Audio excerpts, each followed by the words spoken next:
The Wyoming prairie at dusk, thunder rolling in from the west like something hungry, a dirt road cutting through the grass, empty except for a woman. She walks alone, three children at her skirts, the youngest on her hip. His lips have started to go blue. She has not eaten in 2 days. She has $2 in her pocket and 400 miles behind her. A barn rises out of the rain. She runs. The door gives. She presses her children into the hay and clamps her hand over the toddler's mouth. Boots, coming through the mud, the barn door swings wide. A lantern. A man, tall, broad through the shoulders, a scar running from his temple to his cheekbone. He looks at her. He looks at the three children pressed against her back. He looks at her again. 4 words leave his mouth. And nothing in her life will ever be the same. The thunder came first. It rolled across the Wyoming prairie like something hungry, like something that had been waiting all summer to crack the sky open. And when it did, the rain came down so hard, the dirt road behind Rebecca Whitfield turned to soup in under a minute. She had 3 children. 3, and not one of them had eaten since yesterday morning. Mama, that was Ezra, 10 years old, soaked to the bone and trying to hold his little sister up by the elbows because Adeline's knees had gone out again. Mama, she can't walk. I know, baby. Mama, my belly hurts, Adeline whispered. I know, sugar. Rebecca shifted Micah higher on her hip. The 2-year-old was so quiet now, too quiet. His head was tucked into the hollow of her neck, and his small hand was wrapped in her hair, and he wasn't crying anymore. He had stopped crying about an hour back. That was worse than the crying. She saw the barn through the rain, just a shape, a black square against a darker sky. But it was a roof, and a roof was a roof. Come on, she said. Come on, babies, just to that barn. They ran, or what passed for running, Adeline stumbling, Ezra pulling her, Rebecca's stockings already shredded inside her shoes, and her feet had gone past hurting 2 miles ago into something colder than hurt. The barn door was unlatched. Thank God. She shoved it open with her shoulder and pushed the children inside and pulled the door shut behind them and stood in the dark, panting with her 3 children pressed against her skirts and the smell of old hay and wet wood and somebody else's cattle filling her nose. Mama, Ezra whispered, where are we? Somebody's barn. Whose I don't know, baby? Are we going to sleep here? She did not answer him, because the truth was she did not know. Because the truth was she had $2 left, and the truth was the last town had told her to take her brood elsewhere. And the truth was she had walked from there to here without knowing where here was, and the truth was if she had to walk 1 more mile tonight, she was going to fall down and not get up. And the truth was she could not let her children see her fall. So she didn't answer. She just sat down in the hay with her back against a feed bin and pulled all 3 of them into her lap. Adeline first, then Micah, then Ezra, who was getting too big for laps but climbed in anyway because his mama looked like she needed him there. Mama, Adeline whispered, my feet are cold. I know, sugar. Mama, are we lost? No, baby, we're just resting. Mama, where's Daddy? That one almost broke her. That one always almost broke her. Daddy's with the angels, baby, you remember? Oh, yes, sugar. I forgot. It's all right, sugar. She held them. Outside, the thunder rolled again. Closer this time, the lightning lit the cracks in the barn boards white for half a second, then black.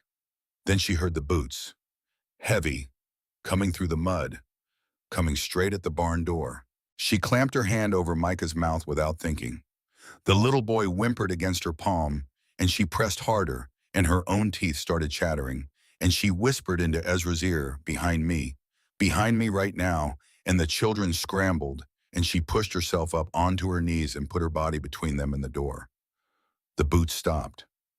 Outside, right outside, she held her breath. Then the door swung wide. A lantern, a man, tall, broad through the shoulders, rain pouring off the brim of his hat in a sheet.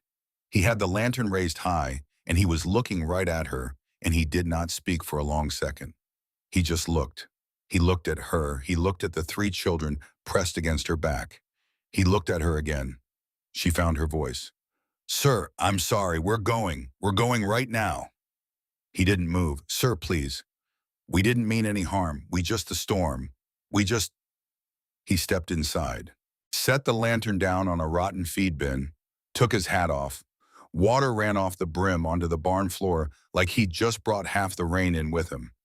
Ma'am, he said. Sir, I have money. A little. I can pay you. Please don't call the sheriff. They'll take my children. I saw it happen to a woman in Cheyenne, and I cannot. Ma'am, please, sir. Ma'am, stop. She stopped. He looked at her a long moment. He had gray eyes, a hard jaw, a scar from his temple down to his cheekbone like somebody had once meant to kill him and missed by half an inch. How long you been in my barn? An hour, maybe two. I didn't... How old's that little one? She looked down. Micah was peering around her skirt with both hands in his mouth. 2. And the others, 6 and 10. They eaten today. She opened her mouth. She closed it. She could not get the lie out. When, he said, yesterday. Yesterday morning or yesterday night. Morning. He nodded once, slow. And you, teen, I'm fine. When, sir, I'm fine, ahoy, ma'am. Day before yesterday. He set his hat on the feed bin beside the lantern. The lamplight caught the scar on his cheekbone, and she thought, I do not know this man. I do not know this man's name.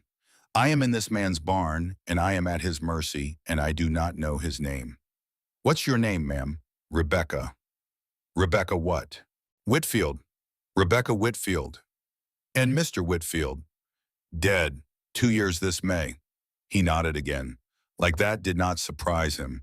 Like it only confirmed something he had already figured.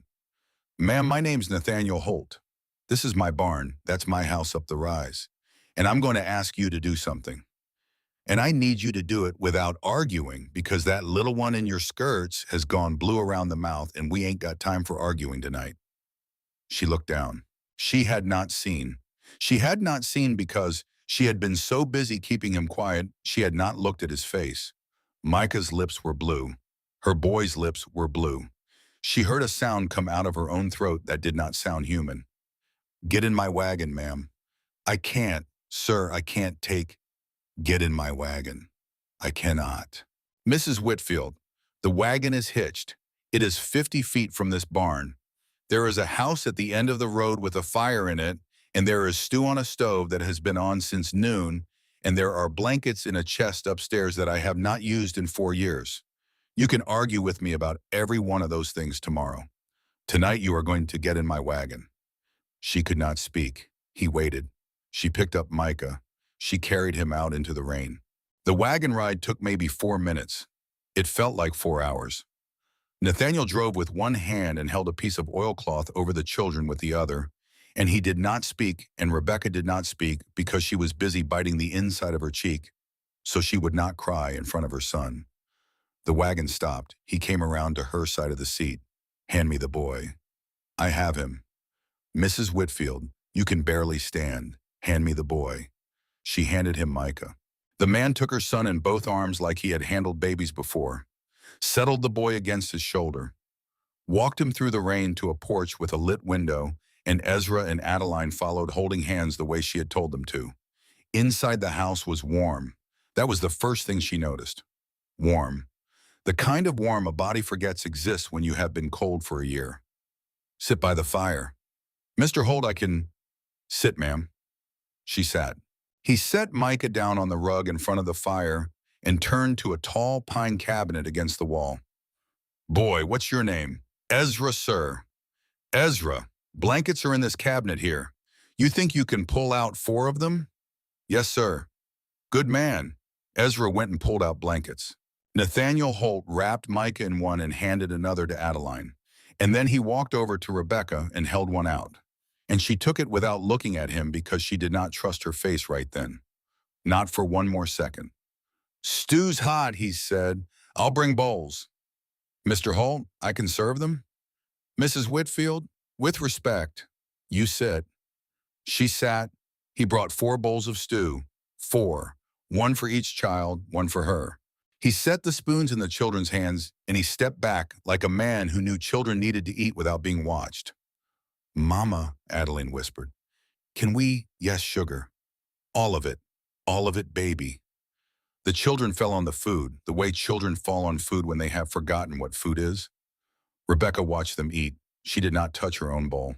She kept her hands folded in her lap and watched her babies eat hot stew in a stranger's house and tried to remember the last time she had seen Ezra chew slow. The way a boy chews when he is not afraid the food will be taken from him.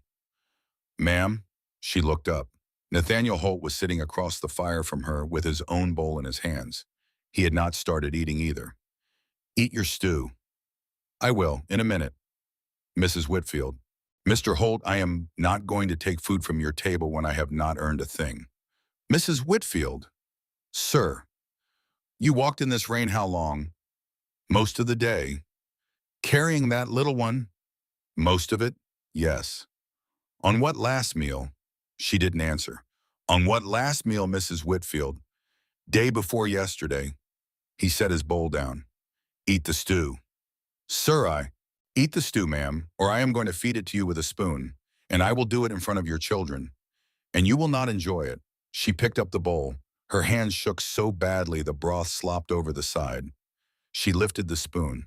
The first bite was so hot it hurt her tongue. She did not care. The second was better. By the third, she was crying without meaning to, just water running down her face into the rim of the bowl. And she kept eating because she did not know what else to do.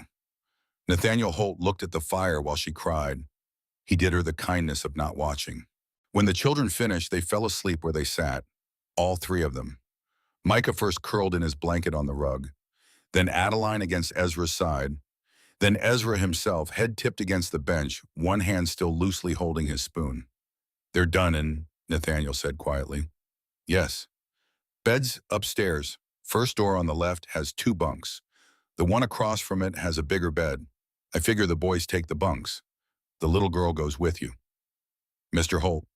Ma'am. I have to ask you something, and I need you to answer me plain. All right. Why us? He did not answer right away. Why us, Mr. Holt? Why tonight there are lots of barns in this country, and I reckon there are lots of women hiding in them, and you do not go out and bring them all home. So, why us? He looked at the fire a long moment. Mrs. Whitfield, I rode out tonight because one of my hands told me at supper he thought he saw a woman go behind the barn with children. He told me at the table. I sat there. I ate my supper. I told myself it was not my business. And I sat there another half hour, and I could not put another bite in my mouth, and I got up, and I saddled the wagon. That is not an answer. No, ma'am, I reckon it ain't. Then give me the answer. He looked at her. He looked at her long enough that she felt the back of her neck heat up. Mrs. Whitfield, I had a wife once. She went still. Her name was Eleanor. She was 7 months along with your first child. She caught a fever in February of '83. She died on a Tuesday afternoon, and the baby died with her. And when the doctor came out of the room, he told me it would have been a girl. Mr. Holt, I have walked past the room I built for that child every day for 4.5 years, Mrs. Whitfield. And tonight, when my hand told me there was a woman with children behind my barn, I knew that if I did not go get her, I would not be able to walk past that room tomorrow either. She did not know what to say to that. She did not say anything at all. So that is why us, ma'am, and I would be obliged if you did not ask me again. Mr. Holt, ma'am, my husband died in a thresher accident. He was 29. We had the farm bought down to the last note. The bank called it in anyway. I have been told no by every bank and every preacher and every kind stranger between Missouri and your barn. And I walked in here ready to fight you for my children. I want you to know that. I figured you did. I am not used to yes. Yes, I figure you ain't. I do not know how to say thank you for it. Mrs. Whitfield, you do not owe me thank yous. Then what do I owe you? He almost smiled. The corner of his mouth did something.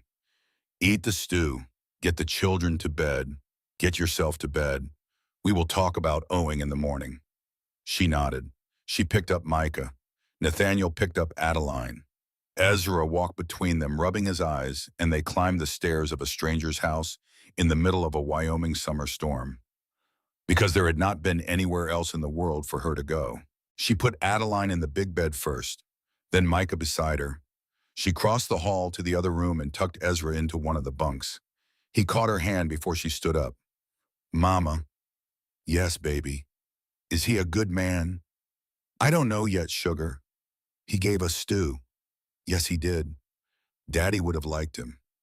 She had to leave the room then. She had to leave because she could not cry in front of her son one more time in this life. Not one more time. She had sworn that to herself in Cheyenne. She made it to the hallway. She put her back against the wall. She put both hands over her mouth, and she shook. Downstairs by the banked fire, Nathaniel Holt was stirring the coals with an iron. He did not look up when she came down. He gave her that. He just stirred the coals and waited. Mr. Holt? Ma'am, in the morning we will discuss work. I can mend, I can cook, I can clean a kitchen so you would think it was new. My boy Ezra is 10 and strong for his age, and he can muck a stable as good as a grown hand if you will teach him what is what. I want all of that understood before sunup. Understood, Mrs. Whitfield. And the moment we are fit to travel, we will be on our way. He set the iron down. He turned to face her. Mrs. Whitfield, you go on up to bed. Sir. Go on up, ma'am. She went up. She lay down beside Adeline in a strange bed under a strange roof, and Micah's small hand found her face in his sleep. And outside the rain kept falling on the prairie, the way rain had been falling on her life for 2 long years. And for the first time in those 2 years, the rain was not falling on her. She closed her eyes. She did not sleep for a long time, but she did not get up either. She did not gather her children. She did not run.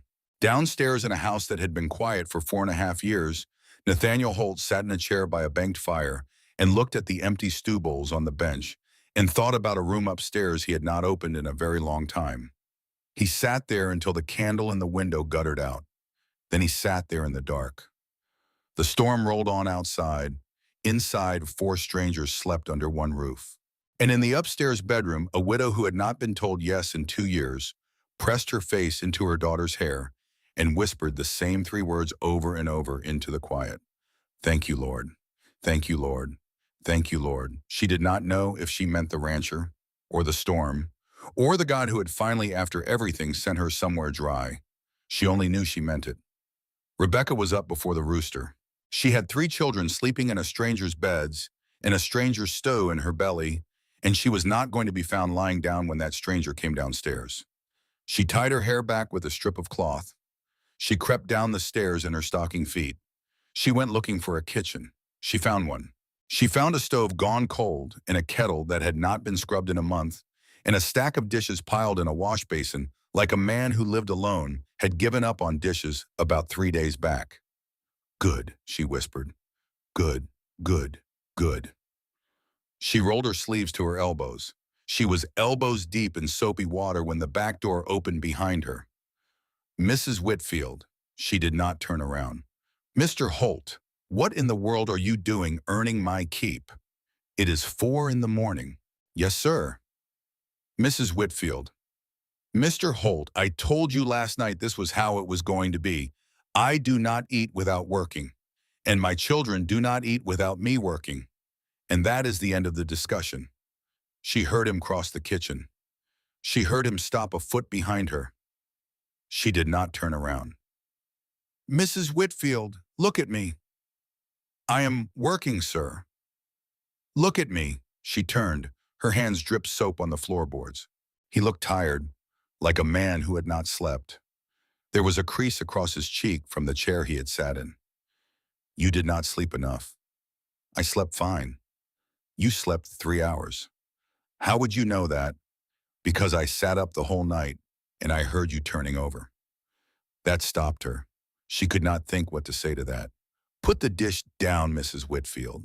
The boys will be up at 5. They eat first, then the children, then you, then me. That is how it goes here.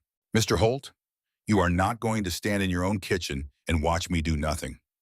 Mrs. Whitfield, I am going to stand in my own kitchen and pour you a cup of coffee, and you are going to drink it. And then, if you still want to do dishes, You can do dishes, Mr. Holt, but you will not do them on an empty stomach. My stomach is not empty. Mrs. Whitfield, with respect, you ate one bowl of stew last night, and you cried through half of it. Her face went hot. That was uncalled for. It was true. Both can be the case, Mr. Holt. He almost smiled. She saw the corner of his mouth do that thing again. He turned to the stove. He poured coffee into a tin cup. He set it on the table. He pulled out a chair. Sit. She sat. Drink. She drank. It was bitter and it was hot. And it was the first cup of coffee she had had in 11 months. Mrs. Whitfield. Mr. Holt. My boys are going to come through that door in about 10 minutes. There are 3 of them. Wendell is 40-some and bow-legged. Cyrus is 30 and has a face like a kicked dog. Tomas is a Mexican boy of 16 who looks 12. They are going to be surprised to see a woman in this kitchen. I would like to handle that without you having to defend yourself.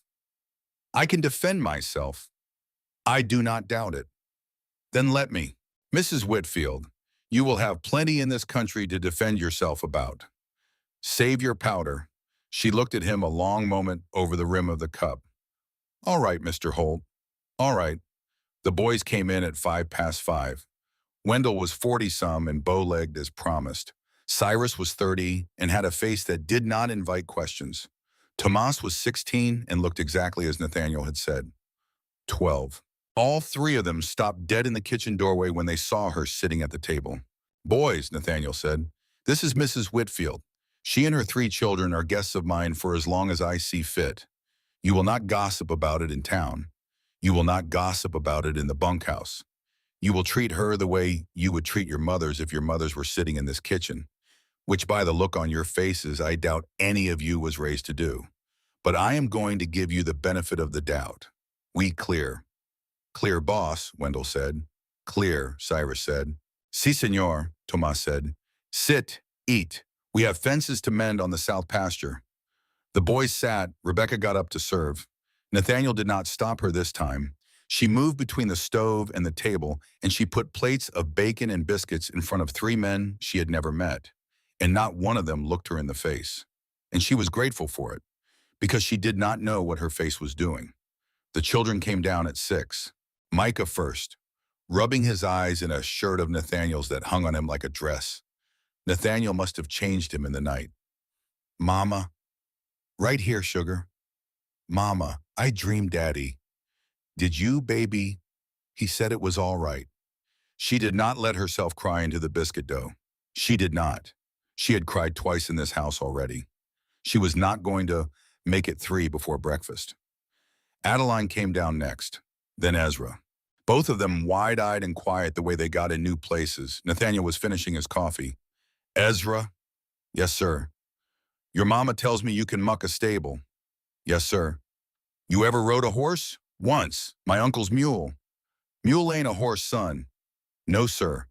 Today, we're going to fix that. Wendell is going to show you how to put a halter on a horse. You think you can listen to Wendell? Yes, sir. Good man. Ezra's whole face changed. Rebecca watched it happen. He had not stood that straight in the 2 years. She turned to the stove so the boy would not see her face. Mr. Holt. Ma'am? A word, please. She walked him out onto the back porch. She closed the door behind them. Mr. Holt, that boy has not had a man speak to him like a man in a very long time, and I will not have him hurt. I do not aim to hurt him. You do not understand. He worshipped his father. He has been carrying his sisters and me on a 10-year-old's back for 2 years. If you make him feel like a man in your barn this morning, and we are gone by next Tuesday, you are going to break that child. Nathaniel looked at her. Mrs. Whitfield. Sir, I am not going to break that child. You do not know that. Mrs. Whitfield, I have not asked you to leave by Tuesday. I will not ask you to leave by Tuesday. I do not aim to ask you to leave at all, but I am not going to say that out loud yet, because I do not want you running, and I can see in your face that you are still half ready to run. So, we are going to take it a day at a time, and on this day, your son is going to learn to halter a horse. We clear. She had to look down at the porch boards. Clear, Mr. Holt. All right. By midday, Ezra had haltered 3 horses and led each one across the corral with Wendell walking beside him. Adeline was in the kitchen with Rebecca, rolling biscuit dough into uneven balls and looking proud about it. Micah was sitting on Nathaniel's boot. Rebecca saw it through the kitchen window. Nathaniel was at the corral fence with one boot up on the bottom rail, and Micah had attached himself to the other boot. And Nathaniel was talking to Wendell about a fence line and pretending not to notice the toddler riding his foot like a horse. Lord, Rebecca whispered. What, Mama? Nothing, sugar. Roll the dough. Mama, that man's nice. I reckon he is. Are we going to stay? I don't know yet, baby. I want to stay. Rebecca did not answer her daughter. At 1 o'clock, a wagon turned up the rise. Rebecca saw it through the window. A wagon with 2 passengers, a man and a woman, dressed too fine for ranch country. Mr. Holt, she called out the back door. Mr. Holt, you have company? Nathaniel came up to the porch. He looked once at the wagon. His jaw tightened. Mrs. Whitfield, take the children upstairs. Why, Pam? Take them upstairs, please. Mr. Holt, who is it? That is Mrs. Prudence Vance and her brother Cornelius Vance. Mrs. Vance runs the women's auxiliary at the church. Mr. Vance owns the bank in Stone Hollow, and they have ridden out here together. Which means somebody has already talked, and I would like to handle them without you in the room until I know what they know. Mr. Holt, please, ma'am. She took her children upstairs. She did not, however, close the bedroom door all the way. She left it cracked. She sat on the bed with Adeline in her lap and Micah beside her and Ezra on the floor at her feet. And she listened. The front door opened. Nathaniel did not invite anyone past the porch. Mrs. Vance, Mr. Vance, to what do I owe? A woman's voice, sweet as molasses, twice as sticky. Nathaniel, dear, we were just so concerned. We heard the most distressing rumor in town this morning. And I told Cornelius, I said, Cornelius, we have got to go check on poor Nathaniel. Because if it is true, I just cannot bear to think of him being taken advantage of. What rumor would that be, Mrs. Vance?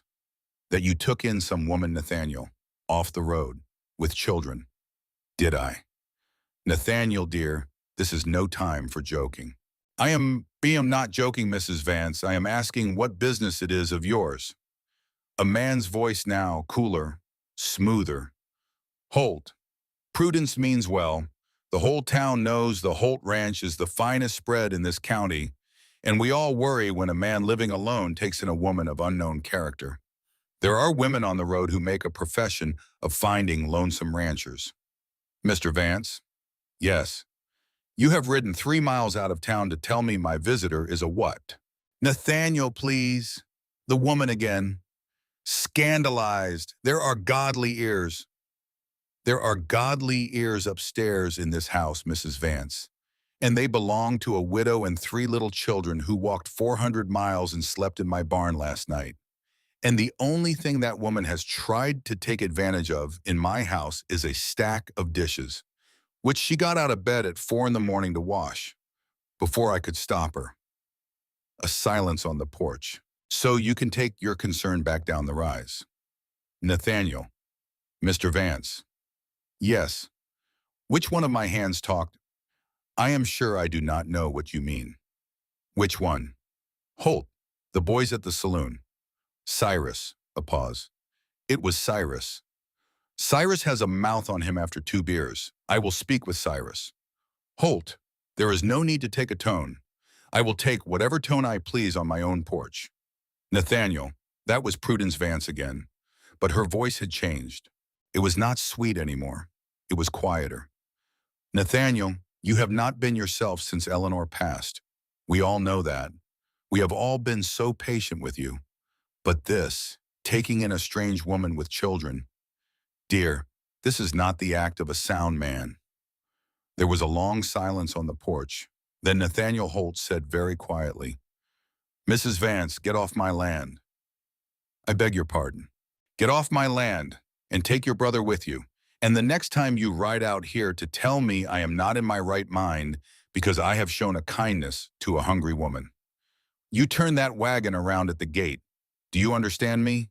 Nathaniel Basson off meet Upstairs, Rebecca held very still. She did not breathe. She heard the wagon turn. She heard the creak of the wheels. She heard the slap of the reins. And then in the space between two creaks, she heard something else. A voice, low, so low she almost missed it. It was Prudence Vance. And she was not speaking to Nathaniel. She was speaking to herself, or to the wagon seat, or to God. Forgive me, child. That was what Rebecca heard. Forgive me, child. 3 words, and then the wagon was gone. Rebecca sat on the bed with her 3 children in her arms, and she stared at the open crack in the bedroom door. And she thought, that woman did not call me a name. That woman asked me to forgive her. She did not know what to do with that. She filed it away. Downstairs, the door shut. Nathaniel Holt came back into the house, closed the door behind him, hard enough to rattle the window glass. She came down with Micah on her hip. Mr. Holt? Mrs. Whitfield, how much of that did you mean to say loud enough for me to hear? All of it, ma'am. That is going to cost you. It already has. What does that mean? He went to the window. He looked out at the wagon disappearing down the road. Cornelius Vance has been trying to buy this ranch for 2 years. He has offered me a fair price, and he has offered me a price under fair, and he has offered me a price that was an insult. And every time he comes out here, he comes with his sister. So it looks like a social call. What does he want? He wants the water rights on the south pasture. There is a creek runs through it that feeds half the valley below me. He owns the valley below me. And you have said no. I have said no 4 times. What did he just see in your face? Nathaniel turned from the window. He saw a man who has something to defend that he did not have yesterday. She sat Micah down. She put both hands flat on the table. Mr. Holt, I am going to ask you something. Go on. Are we in danger here? He did not answer right away. Mrs. Whitfield, I will tell you the truth. You are not in any danger from Cornelius Vance's hands. He does not work that way. He works through the law, and through the church, and through whispers. By tomorrow morning, every woman in Stone Hollow will know there is a fallen woman in my house. By tomorrow afternoon, Reverend Greaves will come out here. And he is a friend, but he will be uncomfortable. By Sunday, a sermon will be preached in that church about the dangers of charity to the wrong sort of stranger. And your name will not be said, but every soul in the pews will know who is meant. Then we should go. No, Dina, no. Mr. Holt. No, Mrs. Whitfield. You do not know me. I know enough. You have known me 16 hours. I have known you long enough to know which side of this I am on. Sir, I will not have your name ruined for a woman you scraped out of a barn. My name has been ruined before. I survived it. What do you mean ruined before? That is a story for another day. Mr. Holt? Mrs. Whitfield, please. She let it go, but she filed it away. The afternoon passed. Rebecca did laundry, 3 weeks' worth, because Nathaniel Holt clearly did not own enough underclothes for a man who had lived alone for 4 years. And she suspected he had been wearing the same 3 shirts in rotation. She hung sheets on the line behind the house. She let Adeline help her with the pegs. Ezra came running across the yard at 3. Mama? Yes, baby. Mr. Holt says I rode a horse. You rode a horse, huh? He put me on a horse named Bess, and Wendell walked her around the corral, and Mr. Holt said I sat her like I was born to it. Did he, Mama? Can I tell Daddy? Tell him in your prayer, sugar? I will. He ran back to the corral. She had to put her hand against the laundry post for a minute. Adeline looked up at her. Mama, are you sad? No, baby. You look sad. I am not sad, sugar. I am something else. What? I do not know yet. By supper time, Micah had a fever. Rebecca felt it at 5 when she picked him up off the rug. His cheek was hot against her wrist. By 6, he was crying. By 7, he was crying and not stopping. And his breathing had that wet sound she remembered from the croup that had taken her baby cousin in '74. Mr. Holt. Nathaniel came in from the porch. He took one look at the boy in her arms and crossed the room. How long? 2 hours, maybe 3. He was fine this morning. He got rained on last night. I know it. Nathaniel put the back of his hand against Micah's forehead. The baby was rattling now, every breath catching. Mrs. Whitfield, I am going to ride for the doctor. Doc Ainsworth is 3 miles. How do you know where Doc Ainsworth is? Cyrus told me at noon. All right, I'll be back by dark. Mr. Holt, ma'am, if he is not going to, Mrs. Whitfield. Mr. Holt, he is not going to. I'm going to ride for Doc Ainsworth. And Doc Ainsworth is going to come back here with me. And your boy is going to be drinking honey water by 10 o'clock tonight. You hear me? I need you to hear me. I hear you. Boil water, a lot of it, hot as you can get it. We are going to steam him. All right. Mrs. Whitfield. What? Look at me. She looked. He is not going to. He was out the door. She boiled water. She held Micah in her lap by the stove and let the steam come up around them. And she rocked him. And she sang every song her mother had ever sung over her own fevered head. And she did not let herself think about the sound her boy was making. Adeline came and put her head against Rebecca's knee. Mama, is Micah going to die? No, baby, no, no. You said that about Daddy. That one almost broke her. Adeline, listen to me, listen. Mr. Holt has gone for the doctor. The doctor is going to come. Micah is going to be all right. You hear me? Yes, Mama.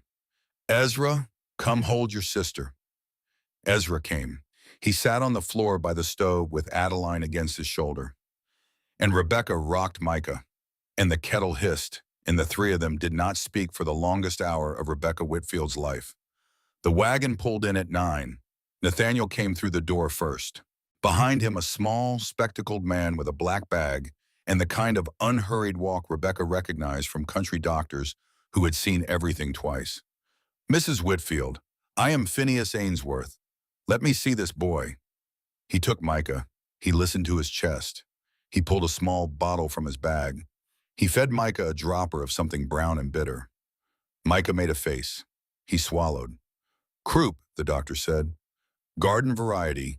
He will be miserable till morning. He will not die. Rebecca sat down hard on the bench. Doctor. Yes, ma'am. Thank you. Mrs. Whitfield, I have not had to do anything yet that thanks were warranted for. The steam was already doing the work. You did right by your boy. Thank you anyway. You are welcome, ma'am. He looked at Nathaniel. Holt, step out on the porch a minute. Nathaniel stepped out. The doctor followed. Rebecca did not mean to listen. She did anyway. The window was open. Nathaniel, who is she? Widow, Missouri, 3 children. I found her in my barn. She is staying. For now. Cornelius Vance was at my office at 3 this afternoon. He wanted to know if you had been to see me lately. He wanted to know if I had noticed any change in your faculties. Silence. Nathaniel, I heard you. He is laying ground, son. He is laying ground for a competency hearing. On what grounds? On the grounds that a sound man does not bring strange women into his home 4 years after the death of his wife. That is what he is saying in town. That is what Prudence Vance is repeating as every quilting circle between here and Cheyenne. Let him. Nathaniel, he can do it. Judge Bowman is his cousin. I know whose cousin Bowman is. Then you know what you are up against. I know. Send her on, son, with money if you have to. Set her up in a town somewhere. But do not let Cornelius Vance find a sympathetic judge looking at a strange woman in your kitchen. Phineas. What? I am not sending her on. A long silence. Then God help you, Nathaniel Holt. I expect he will. The door opened. Doc Ainsworth came back in. He picked up his bag. He nodded to Rebecca. Ma'am, I will come back tomorrow to check on the boy. Doctor. Yes. How much do I owe you? Not a thing, ma'am. Doctor. Not a thing. Mrs. Whitfield. Good night. He went out. Nathaniel came back in and shut the door. Rebecca looked at him. Mr. Holt? Ma'am. I heard. I figured you did. Tell me what a competency hearing is. He sat down across from her. It is when a man's relations or his neighbors go before a judge and say he is not in his right mind. The judge can rule. The man cannot manage his own affairs. The judge can appoint a guardian. The guardian then manages the man's property, sells it even, if it is deemed for the man's good. And Cornelius Vance wants to be that guardian.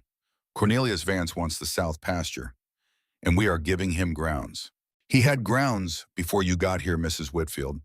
He has been laying them for 2 years.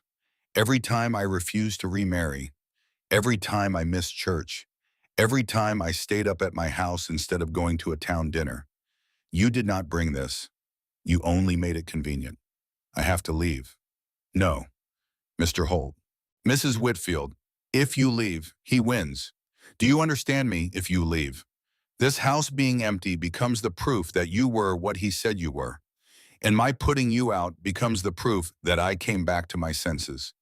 He will tell that story in town, and it will harden, and the ranch will still be in danger. And you and your children will be on the road again before sunup. Mr. Holt, if you stay, we have a chance. What kind of chance? He looked at the fire. He looked at her. He set his cup down. Mrs. Whitfield, I am going to say something now, and I need you to hear me out before you answer. All right, if you stay and I marry you, we have a better chance. She stared at him. What did you just say to me? I said, marry me. Mr. Holt, Mrs. Whitfield, you have known me 22 hours, I am aware. You cannot mean it. I mean every word. Hear me out. Hear me out before you talk. Talk. A married man is not an unsound man. A married man with 3 stepchildren he is providing for is not a man losing his faculties. A married man cannot be ruled incompetent because he took in a woman of low character. Because the woman is not a woman of low character. The woman is his wife. Every weapon Cornelius Vance has been sharpening for 2 years goes blunt the moment we sign a paper. The town will talk for a month. They will get over it. And you and those 3 children upstairs will have a roof over you that no bank, no judge, no preacher, and no Mrs. Vance can take away. That is what I am offering you, Mrs. Whitfield. I am offering you a contract.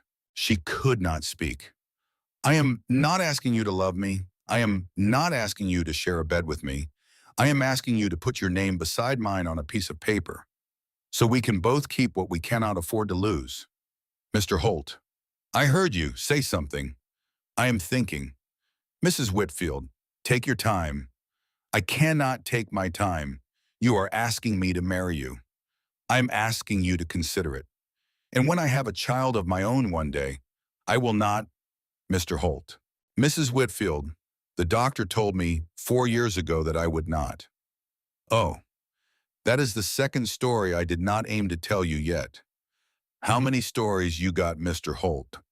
More than you will want to hear in a single evening, ma'am. She put her hand on Micah's back. The baby was breathing easier already. Wet still, but not rattling. Mr. Holt? Yes. I cannot give you an answer tonight. I am not asking for one tonight. My boy is sick. I know. And I have not loved a man since my husband died, and I do not know if I am able to. I have not asked you to love me, and I will not be a wife in name only forever, Mr. Holt, because that is a kind of dying I have already done, and I am not doing it again.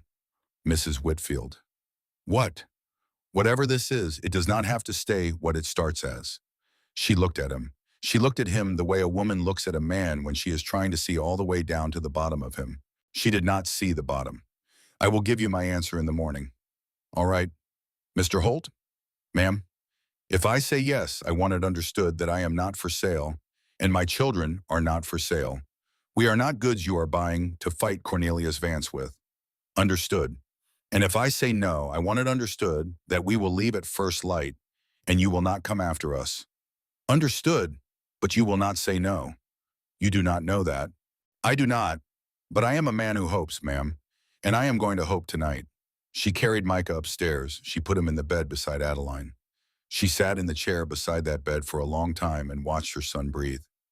Ezra came and stood in the doorway. Mama. Yes, baby. I heard. How much did you hear? All of it. She closed her eyes. Ezra. Mama. I think you should say yes. Sugar. I think Daddy would say yes. Whitfield. I am just telling you, Mama. You are 10 years old. Yes, ma'am. Go to bed. Yes, ma'am. She sat by the bed. Outside on the porch below her window, she heard Nathaniel Holt's boots on the boards. He paced once, twice, 3 times. Then he stopped. Then she heard him sit down on the steps. She did not move from the chair for a long time. Then she heard something else. A sound from the hallway. Soft. So soft she almost missed it. She got up. She went into the hall in her stocking feet, and she saw him. Nathaniel Holt, sitting on the floor at the very end of the hallway, his back against the closed door of the last room.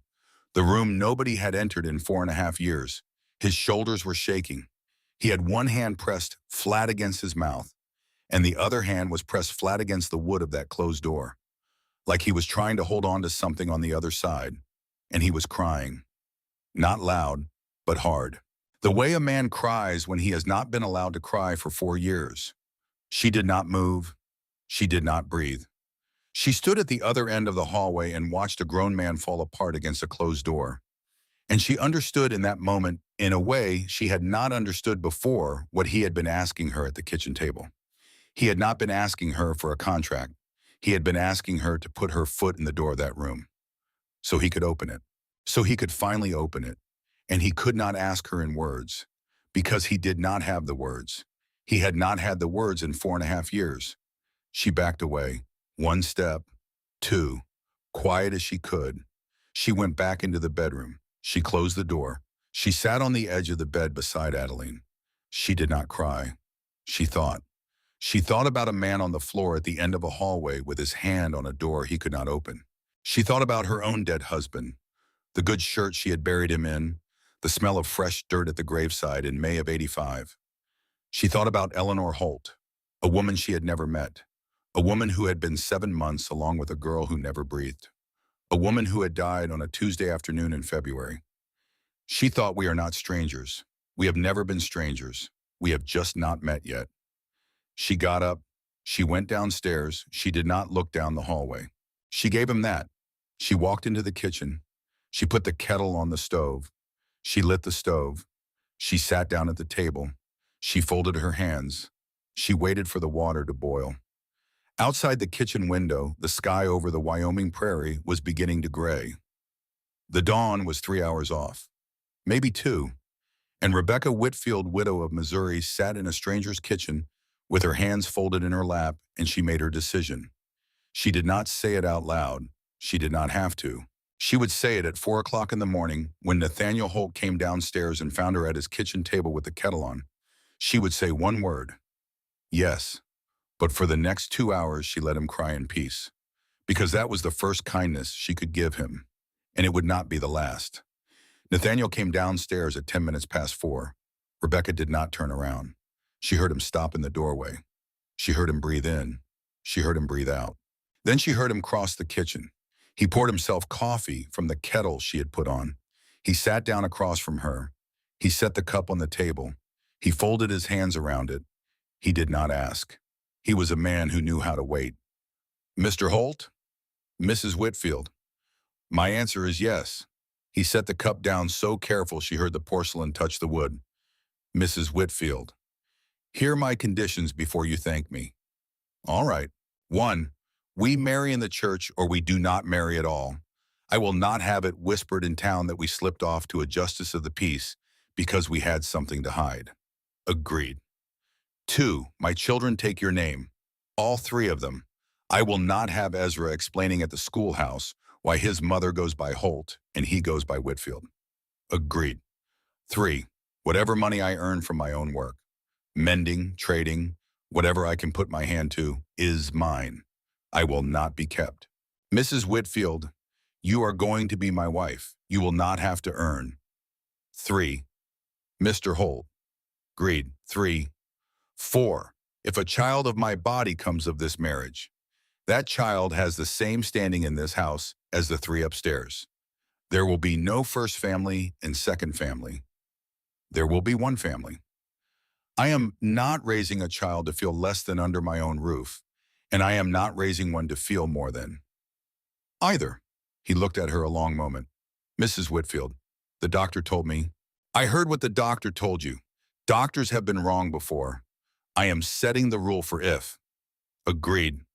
5. 5. You will tell me everything Cornelius Vance has on you. Every story you have not told me yet. Every name in this town I need to know. Every soul who has walked away from you in the last 4 years. You do not get to bring me into a fight blindfolded. Mr. Holt. He nodded once. Agreed. Then yes. Yes. Yes.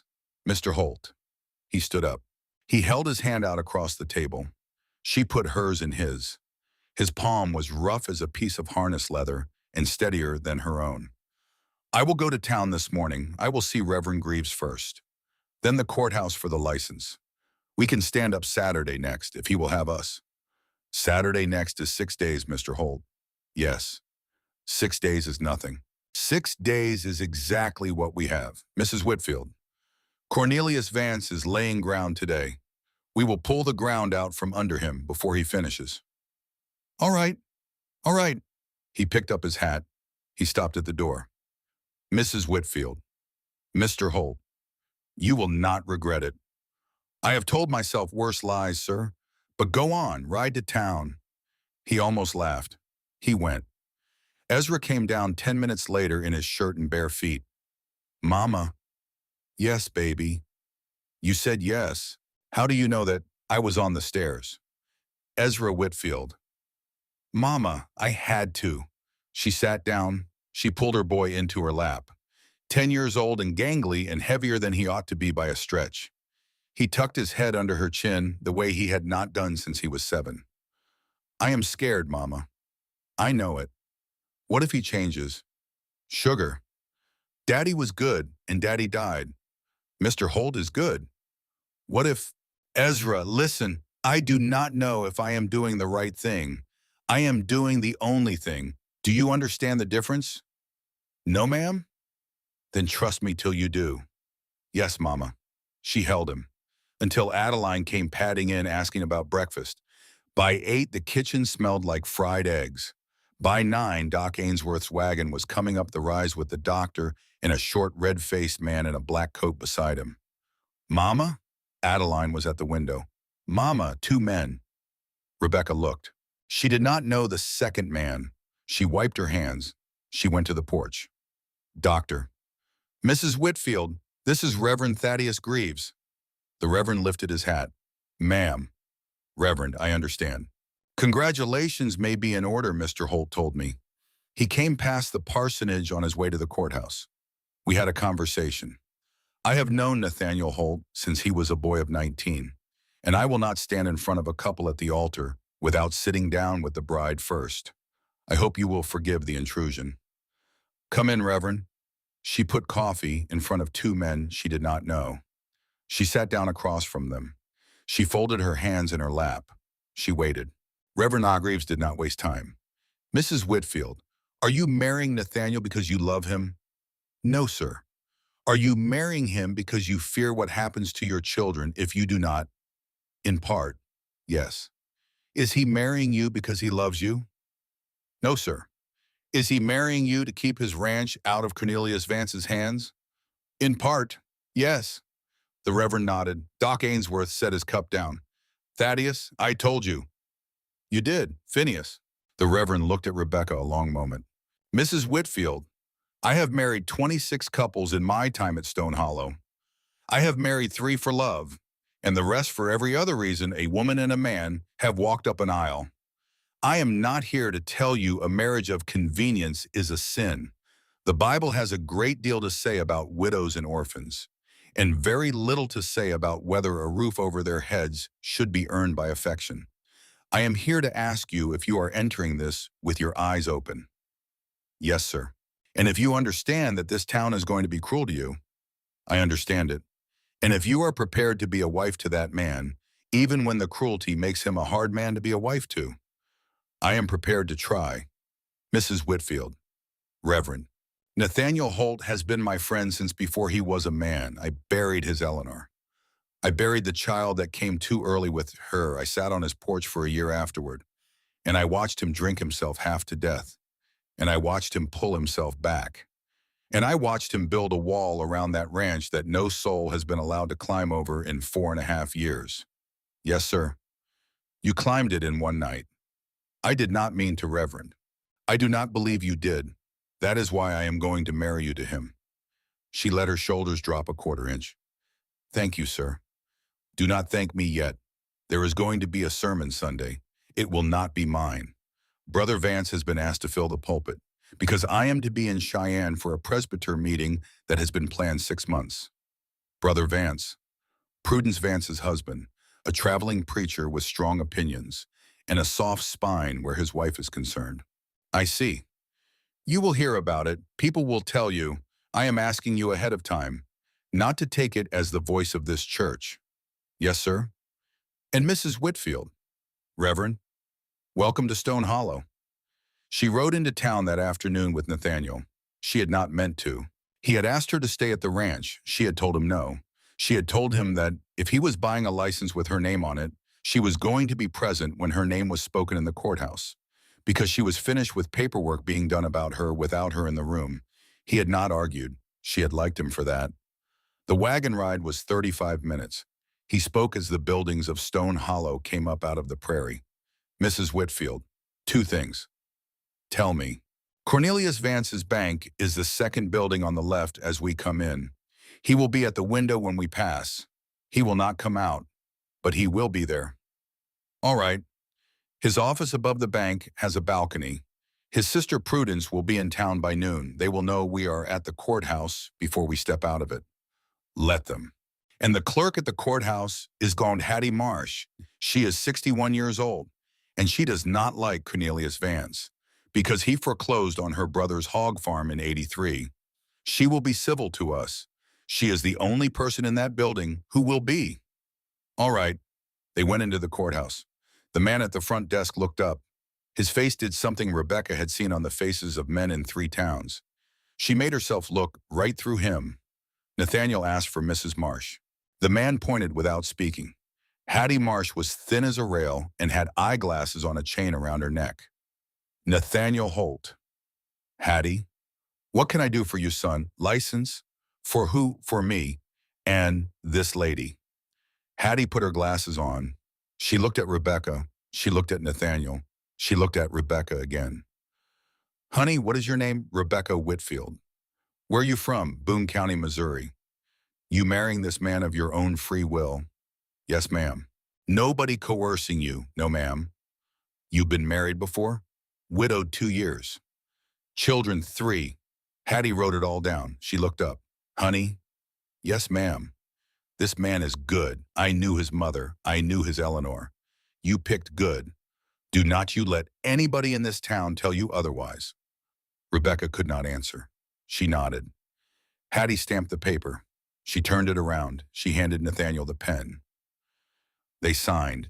When they came out onto the street, Cornelius Vance was on the bank steps. He was not alone. There was a man beside him in a long coat that did not belong on a Wyoming street in summer. A man with a thin face and a thinner mustache. A man Rebecca had seen before. She stopped walking. Mrs. Whitfield. She did not answer Nathaniel. She was looking at the man on the bank steps. Mrs. Whitfield. That man. Which? The one beside Vance. That is Beauregard Ashby, banker out of St. Louis. Comes through twice a year. Why, I know him. Nathaniel's whole body went still. How?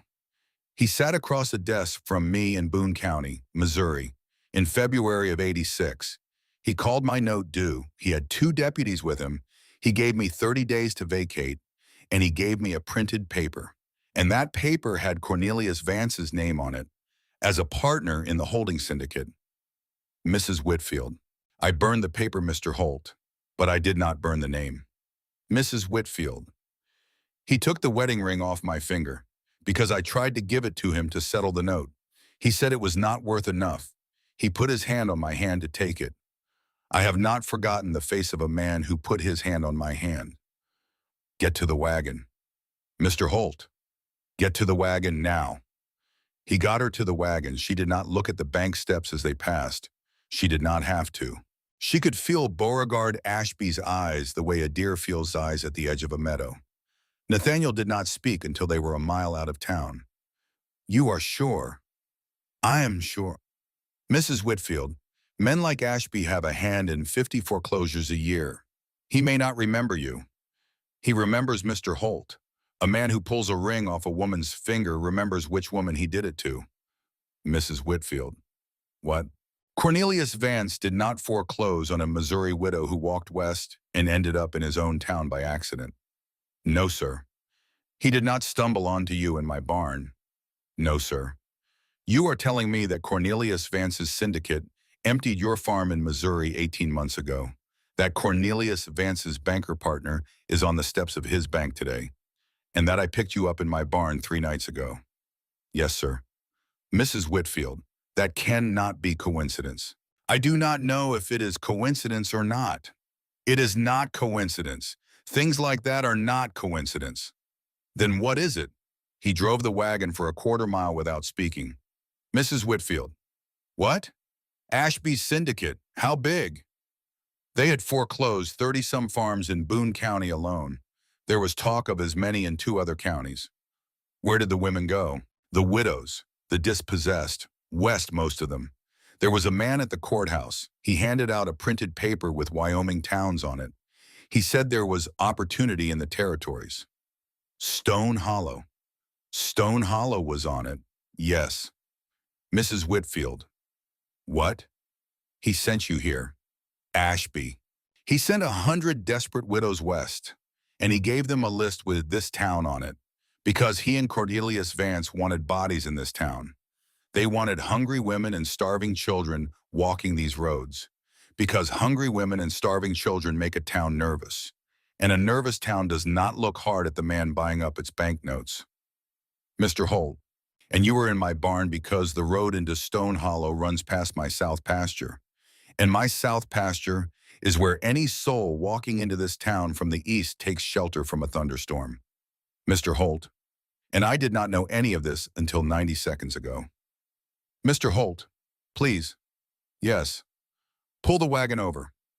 He pulled the wagon over. She got down. She walked 5 paces into the grass. She put her hands on her knees. He gave her a moment. He came down off the wagon. He stopped 6 feet behind her. "Mrs. Whitfield." "He drew me here, Mr. Holt. Not you specifically, 100 women like you. And one of those 100 ended up in your barn." "Yes. And by tomorrow he will know. Ashby saw my face. He will tell Vance tonight." "He will." "Mr. Holt." "Yes." "He is going to say I came west looking for a rich man to swindle. He is going to say I knew his name and went hunting it. He is going to say I picked your barn on purpose. And the worst of it is, he will be half right, because I would have walked past every barn in this county if I had known whose name was on this town. And I would have kept walking until my children dropped, because I would not have set foot in any house touching Cornelius Vance's hand." "Mrs. Whitfield." "What?" "Then we marry tomorrow." She straightened up. "Tomorrow. Tomorrow morning. Reverend Greaves is in town one more day before Cheyenne. We marry at the parsonage at sunup, the 4 of us, and the children, and we sign the church book before Cornelius Vance has time to put his story together.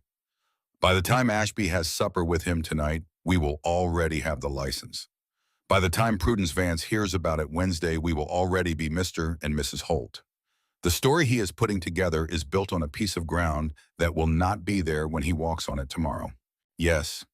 "All right. All right." They got back in the wagon. They did not speak again until the ranch came into sight.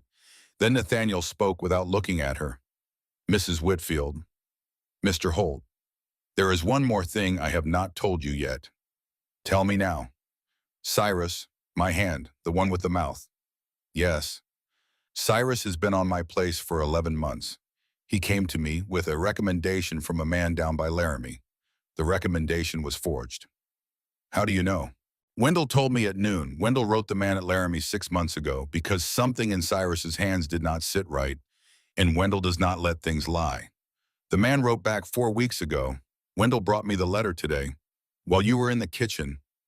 Cyrus is Cornelius Vance's man." "Cyrus is somebody's man." I have not yet found out whose, but I know he is not mine. Mr. Holt. What? Get rid of him. I cannot get rid of him today. If I fire Cyrus today, Vance knows we know, and we lose the only ground we have, which is that Vance thinks we are blundering. We let Cyrus stay till after the wedding. We feed him whatever lies suit us. Then he goes. All right, Mrs. Whitfield, if you have any small thing in the house that names you, any letter, any deed, any picture of your husband with the farm in it, get it off the table tonight and put it somewhere Cyrus does not walk. I have a Bible with my name in it, my husband's name, my children's, the farm's address. Get it off the shelf. It is in my bag, Mr. Holt. It has been in my bag since Missouri. Then keep it there. Yes, sir. They came up the rise. Ezra was on the porch with Micah on his hip. Adeline was in the doorway. The three children of Rebecca Whitfield, soon to be Holt, looked at the wagon coming home and waved with their free hands at the man and woman riding in it. And Rebecca lifted her hand and waved back, and she did not let her face do what her chest wanted it to do. That afternoon, she did something she had not planned to do.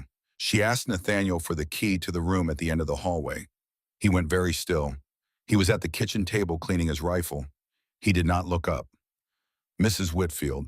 Mr. Holt, I need to make a place for Micah. He cannot keep sleeping in the bed with Adeline and me. The bed is too crowded. The croup will come back if he gets chilled. There is an empty room at the end of the hall. Mrs. Whitfield. I will not move anything. I will not throw anything away. I will not touch a single thing without your leave. But I am his mother, and I have to ask. He set the cleaning rod down. He stood up. He left the kitchen. He came back 10 minutes later with a key in his hand. He held it out to her. Mr. Holt, take it. You are sure? Mrs. Whitfield, I sat on the floor of that hallway last night. She froze. He did not look at her. I am asking you not to ask me about it. I am asking you to take the key. All right. And Mrs. Whitfield, yes. If you find anything in that room, anything at all, that you think I should see, bring it to me. Yes, sir. She took the key. She went upstairs. She stood outside the door for a full minute before she put the key in the lock. She turned it. The door opened. The room had a crib in it, a quilt folded across the rail. The pattern was a sunburst gone faded, a small white dress on a peg by the window, long-sleeved, hand-stitched at the collar. A pair of knit booties no bigger than a man's thumb sat on top of a tall pine dresser. Rebecca stepped inside. She did not cry. She was past crying about other women's losses today. She had a town to fight by Sunday. She crossed to the window. She opened it. She let the breeze come in. The room smelled of cedar and dust. She turned to the dresser. There was a comb on top, a glass jar with 3 buttons in it, a folded square of muslin, and behind the muslin, an envelope, cream-colored. The corners gone soft with time, sealed with a wax stamp that had cracked but held. The envelope had words written across the front. She picked it up. She read the words. She had to sit down on the edge of the empty crib for a minute because her knees would not hold her. The words said, "For she who comes after me." Rebecca held the envelope in both hands. She did not open it. She could not. She did not know if it was her place. She thought about Nathaniel's words at the kitchen table. If you find anything in that room, anything at all, that you think I should see, bring it to me. She thought, but this is not for him. This is for me. She thought he does not know it exists. She thought, and she did not write it for him. She wrote it for me, or for the woman who came after her, whoever that woman would be. She thought, I am the woman who came after her. She broke the seal. She unfolded the paper. The hand inside was a young woman's hand, clear and careful, like a woman who had practiced her letters as a girl and was proud of them as a wife. The letter was not long, but she read it 3 times. To the woman reading this, I do not know your name. I do not know what brought you here. I do not know whether you came in summer or winter, or whether you came with empty hands or with children of your own. I only know that if you are reading this, then God has brought you to my Nathaniel. And I have a few things I want to say to you from the place where I am writing this to the place where you are reading it. From one wife of his to the next, be kind to him. He is a good man, better than he knows. But he is the sort of man who carries his griefs in silence. He will not say when he is hurting. He will not say when he is afraid. You will have to learn to read his face. The corner of his mouth does a thing when he is trying not to smile. His left hand goes flat on a table when he is making up his mind. He is honest. He is steady, and he is more tender than he will let on for the first year. Be patient with him. Do not try to be me. I do not want that for you. I do not want that for him.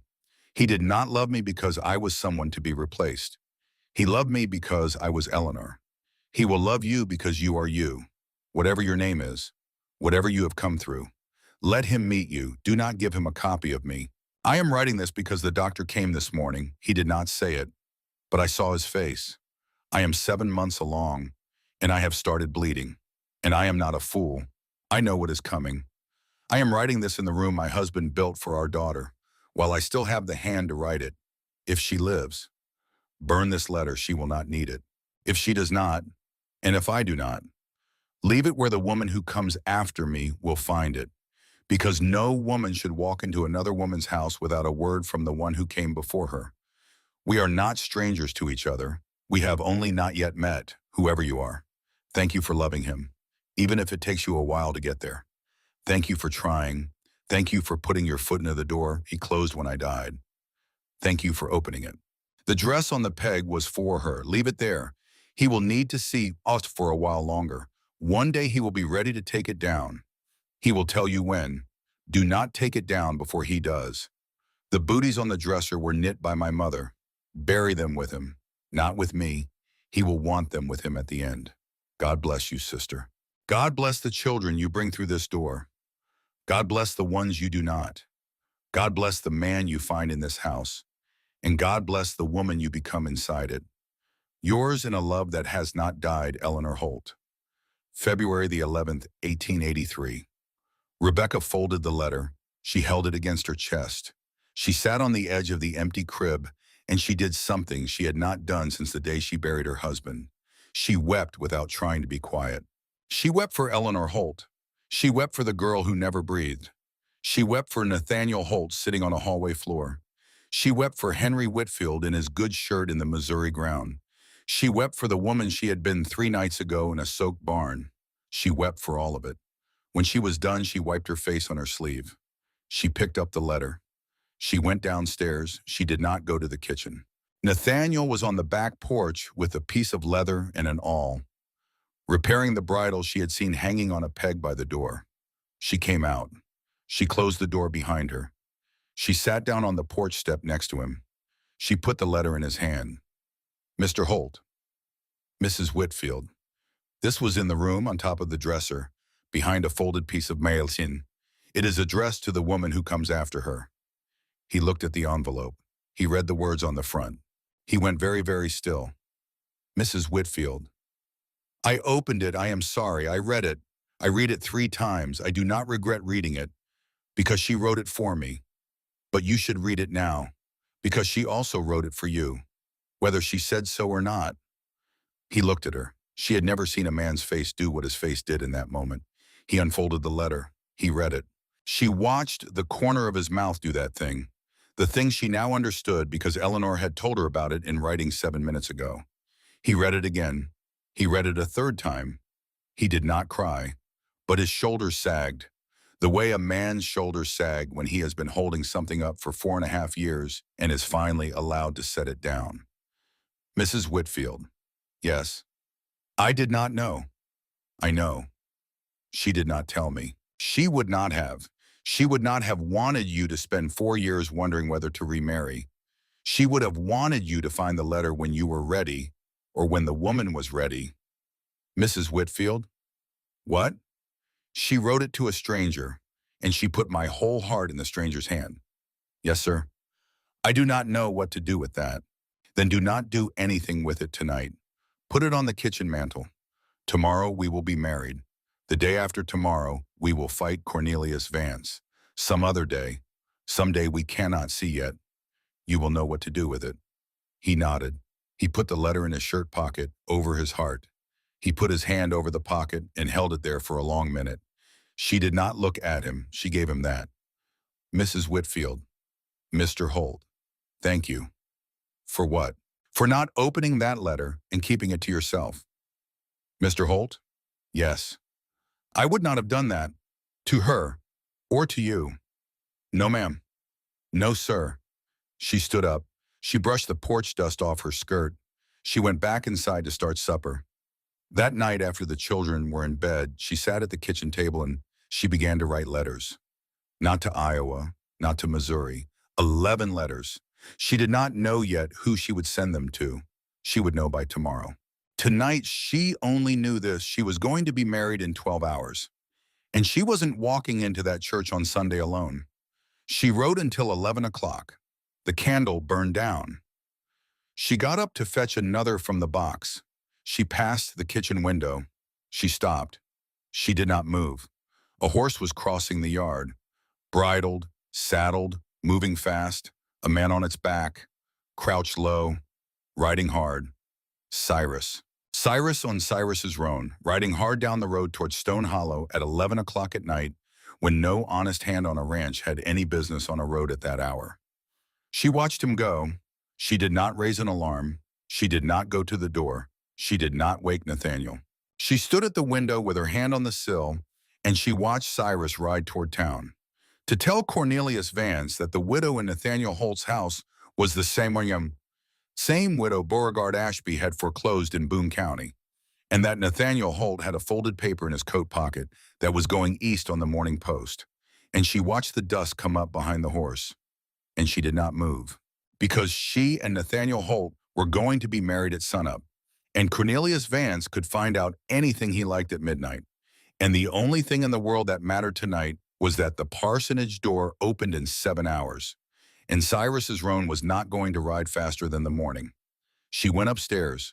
She lay down beside her daughter. She closed her eyes. For the first time in 2 years, she did not pray for the Lord to have mercy on her. She prayed for the Lord to keep his hand off Cornelius Vance just for one day. Because the woman she had been 3 nights ago in a soaked dress in a stranger's barn had something to say to that man. And she did not need any help from heaven to say it. Nathaniel came home from the parsonage at 1 in the morning. He came in the back door. She was on the kitchen stairs in her dressing gown with a candle. Mr. Holt. Mrs. Whitfield. Cyrus rode out at 11. He stopped 1 foot inside the door. Toward town. How hard was he riding? Like a man who had been told to. He took his hat off slow. Then by morning, Vance knows. Yes. All right. Mr. Holt. Yes. What does that change? It changes the order of things. We do not wait for sunup. We go now. Now, Thorn. Now, the Reverend is awake. I told him to be. The children, wake them. Mr. Holt. Mrs. Whitfield. If we ride into town at sunup, Vance has the courthouse open by the time we are out of the parsonage. He has Judge Bowman in the courthouse. He has a writ in Bowman's hand. We will be married legally and standing on a Wyoming street while a judge tells the territory we are not. We go now, and we go before the courthouse opens. And the writ is paper at noon. All right. She went up the stairs. She woke Ezra first. Sugar. Mama. Get dressed. Your good shirt. Help me with Micah. Now. Now when? He did not ask again. He got up. Adeline took longer. Adeline was confused and did not like waking. Rebecca brushed her daughter's hair in the dark and told her she was going to a wedding. Adeline's eyes got round. Yours, Mama. Mine, baby. Right now. Am I in it? You are in it. You and Ezra and Micah. You stand right beside me. Mama. Yes, sugar. I want to wear my hair ribbon. Then we will find your hair ribbon. They found the hair ribbon. Blue. Frayed at the end, the only fine thing the child owned. By 2, they were in the wagon. Wendell was on the box beside Nathaniel with a rifle across his lap. Tomas was on the seat behind, also with a rifle. Rebecca had not asked. She had seen the rifles and she had said nothing, because the rifles were not for her. They did not take the road into town. Nathaniel took a back trail through his own south pasture, through a neighbor's hayfield, up behind the Methodist parsonage from the creekside. They were at the back door of the parsonage at 2:45. Reverend Greaves was on the back porch with a lit lantern. Thaddeus. Nathaniel, thank you. Do not thank me. Get inside. They went inside. Wendell stayed on the porch with the rifle. Tomas went to the front of the house with the second one. Reverend Greaves's wife was in the parlor in a wrapper and a shawl. Her name was Margaret. She had a Bible in her hands and her hair down her back in a gray braid. Honey, she said to Rebecca. Honey, come here. Rebecca came. Margaret Greaves put both hands on her cheeks. You ready? Yes, ma'am. You scared? Yes, ma'am. Good. Means you understand what you are doing. Stand here. Reverend Greaves opened his book. Dearly beloved, we are gathered, and we are gathered fast. So I am going to skip what can be skipped and keep what cannot. Nathaniel Holt, do you take this woman? I do. Rebecca Whitfield, do you take this man? I do. Will you both, before these witnesses, before the children at this woman's side, hold to one another, in sickness and in health, in want and in plenty, in fair weather, and in the storm that is presently coming up the road behind you, until death and only death separate you? I will, Nathaniel said. I will, Rebecca said. Then by the authority vested in me by the Methodist Episcopal Church and the territory of Wyoming, I pronounce you man and wife. Sign the book. They signed the book. Margaret Greaves signed as witness. Reverend Greaves signed. Ezra Whitfield, 10 years old, signed his own name as witness because his stepfather had asked him to, and because the boy had been waiting for someone to ask him to do something that mattered for 2 years. The whole thing took 11 minutes when it was done. Reverend Greaves closed the book. Mrs. Holt. Reverend, you are now legally Rebecca Holt of Stone Hollow. The book says so. The license says so. The territory says so. Whatever Cornelius Vance wants to say tomorrow, he is saying it about a married woman. And the law in this territory has more to say about a married woman than Cornelius Vance would like. Thank you, Reverend. There is one more thing, sir. Margaret, the bag. Margaret Greaves handed her husband a leather satchel. He handed it to Nathaniel. Inside that bag is a copy of your marriage license, a copy of the church register page with both your signatures, and 3 witness signatures, and a notarized statement from me, as ordained minister, attesting to the marriage. Notarized last week, son. I had Hattie Marsh swear me on a separate matter and stamp it while she was at it. The date on the stamp is yesterday's. By the time anyone at the courthouse opens his mouth in the morning, this bag has been on the eastbound stage to Cheyenne, in the hands of Margaret's nephew, who is a clerk in the territorial governor's office. Nathaniel stared at him as, Thaddeus? Nathaniel, you did this last week. I have known Cornelius Vance since 1872. Son, I have watched what he is for 15 years. The night I shook your hand on this wedding, I knew it would not happen the way you planned it. I planned it the way it was actually going to happen. Thaddeus, I do not know what to say. Say nothing. Get back in the wagon. Get back to the ranch. Lock the door. Margaret, get them coffee for the road. Margaret got them coffee. She wrapped biscuits in a cloth. She kissed Rebecca on the forehead like a daughter. Honey, ma'am, you are going to hear about a sermon Sunday. Do not go to that sermon. No, ma'am. And honey, yes. Welcome to the family. Rebecca could not answer her. They were back in the wagon by 4, back at the ranch by 4:45. The sun was coming up gray over the ridge as Nathaniel lifted Micah down out of the wagon. The boy had slept through his own mother's wedding in Wendell's arms. In the kitchen, Rebecca put the children to bed upstairs again. Adeline was already half asleep on her shoulder. Ezra was holding the satchel like it was a baby. Mama, yes, sugar. Did I do good? You did good, baby. Mama, am I a Holt now?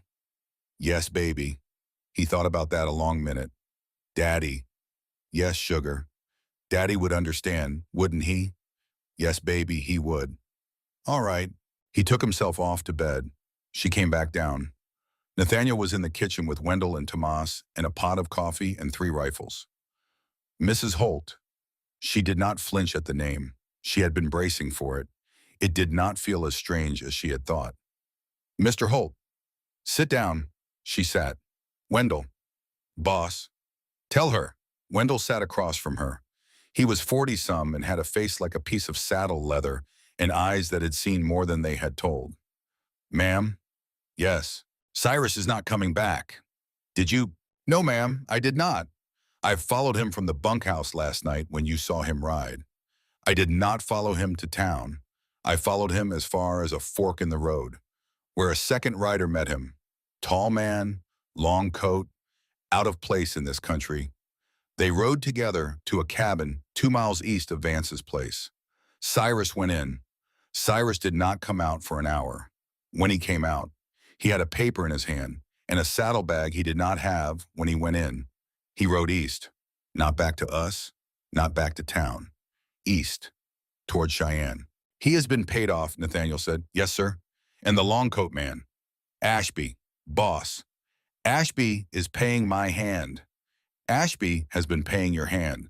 The man at the Laramie Ranch told me in his letter that Cyrus had been there exactly 4 months and had written in from St. Louis with a recommendation from a clerk in Beauregard Ashby's bank.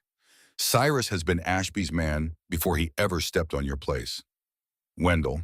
Yes, sir. Why did you not tell me sooner? Boss, because I was not sure.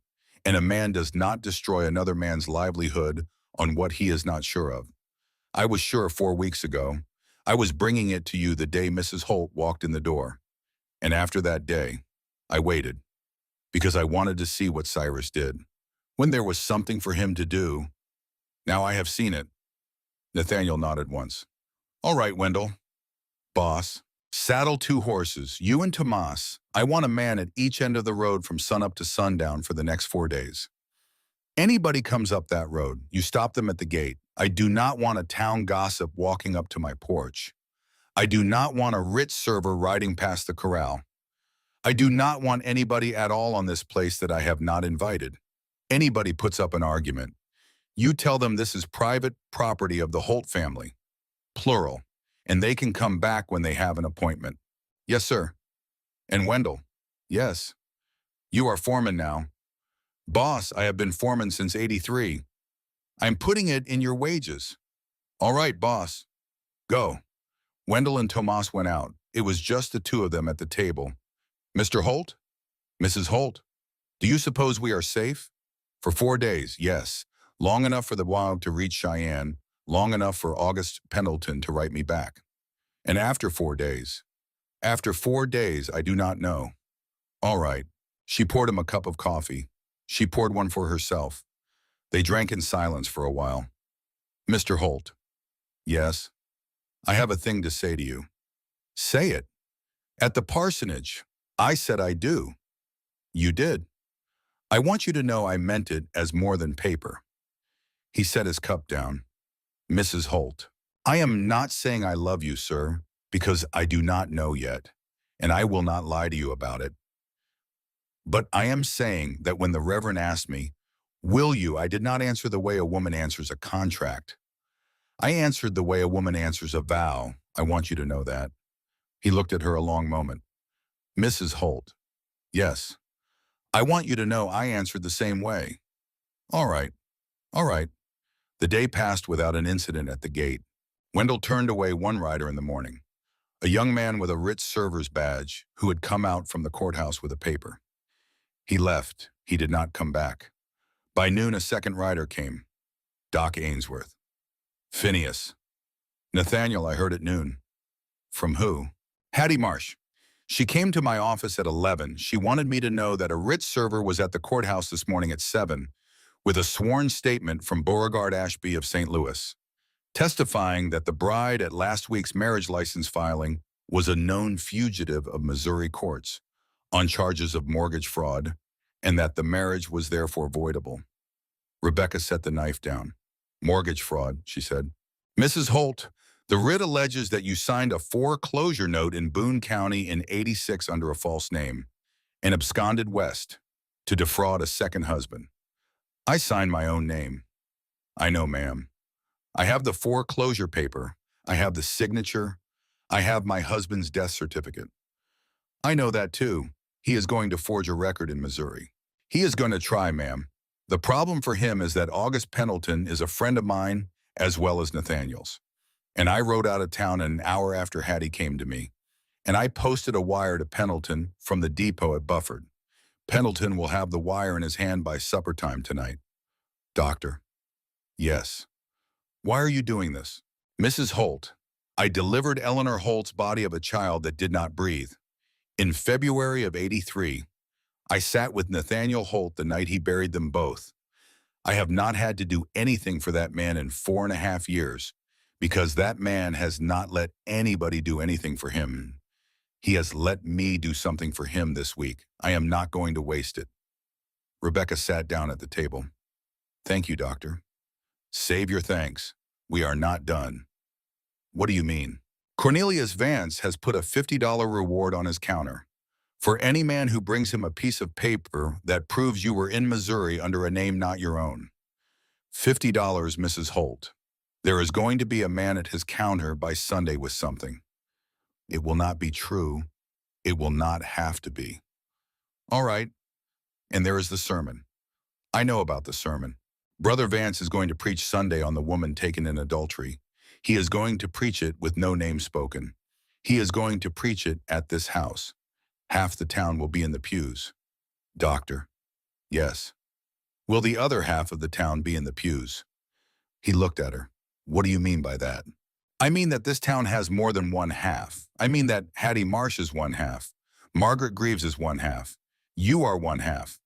There are women in this town who lost a brother to Cornelius Vance's foreclosure on a hog farm in '83.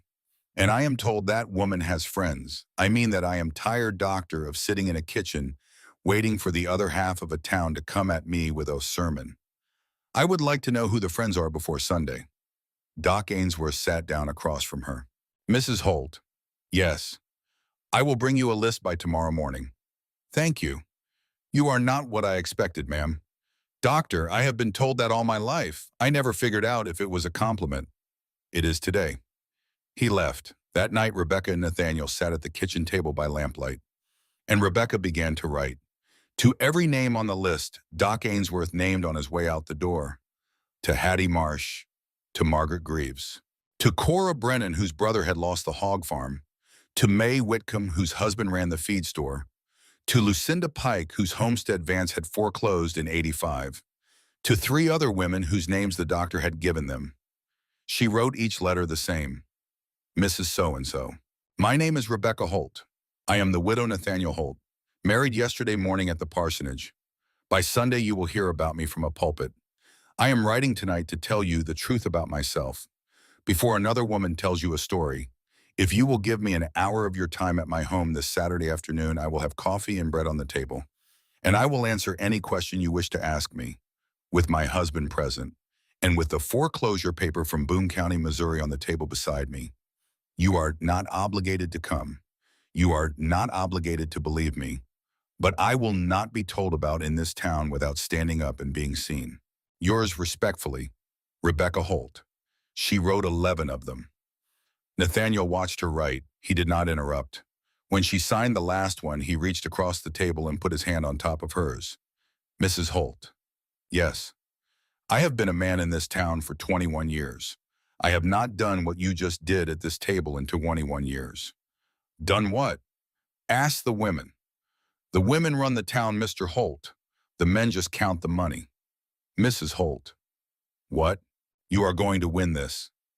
I do not know that. I know it. Mr. Holt. What? I'm going to bed. All right. She got up. She paused at the foot of the stairs. She looked back at the kitchen mantel. Eleanor's letter was still there, folded, resting against the candlestick, where Nathaniel had placed it that afternoon when he had come in from the porch. Rebecca looked at the letter. She looked at the man at the table. She thought one wife of his to the next. She thought we are not strangers. We have only not yet met. She thought you were right, Eleanor. He is more tender than he lets on. She went upstairs. She did not see as she climbed the wagon coming up the road toward the house at the very edge of the lamplight. Slow, tired, a woman alone on the seat, a woman who had ridden out from Stone Hollow at dusk and had taken 6 hours to come 3 miles because she did not want to be seen. She did not see the wagon stop at the gate. She did not see Wendell come out of the dark with his rifle lowered. She did not see the woman on the wagon seat step down, and Wendell take one look at her face and lower the rifle the rest of the way. She did not see who was coming. She would see her in the morning, because the woman who had ridden 3 miles in the dark to reach the Holt Ranch was Prudence Vance, and she had something to say that she could not say with her brother in the room. Wendell knocked on the kitchen door at 6 in the morning. Rebecca was already at the stove. "Ma'am." "Wendell, there is a woman in the bunkhouse." She set the kettle down. "What woman?" "She rode in at midnight, came up to the gate alone in a wagon. I told her to turn around. She said she had to see you.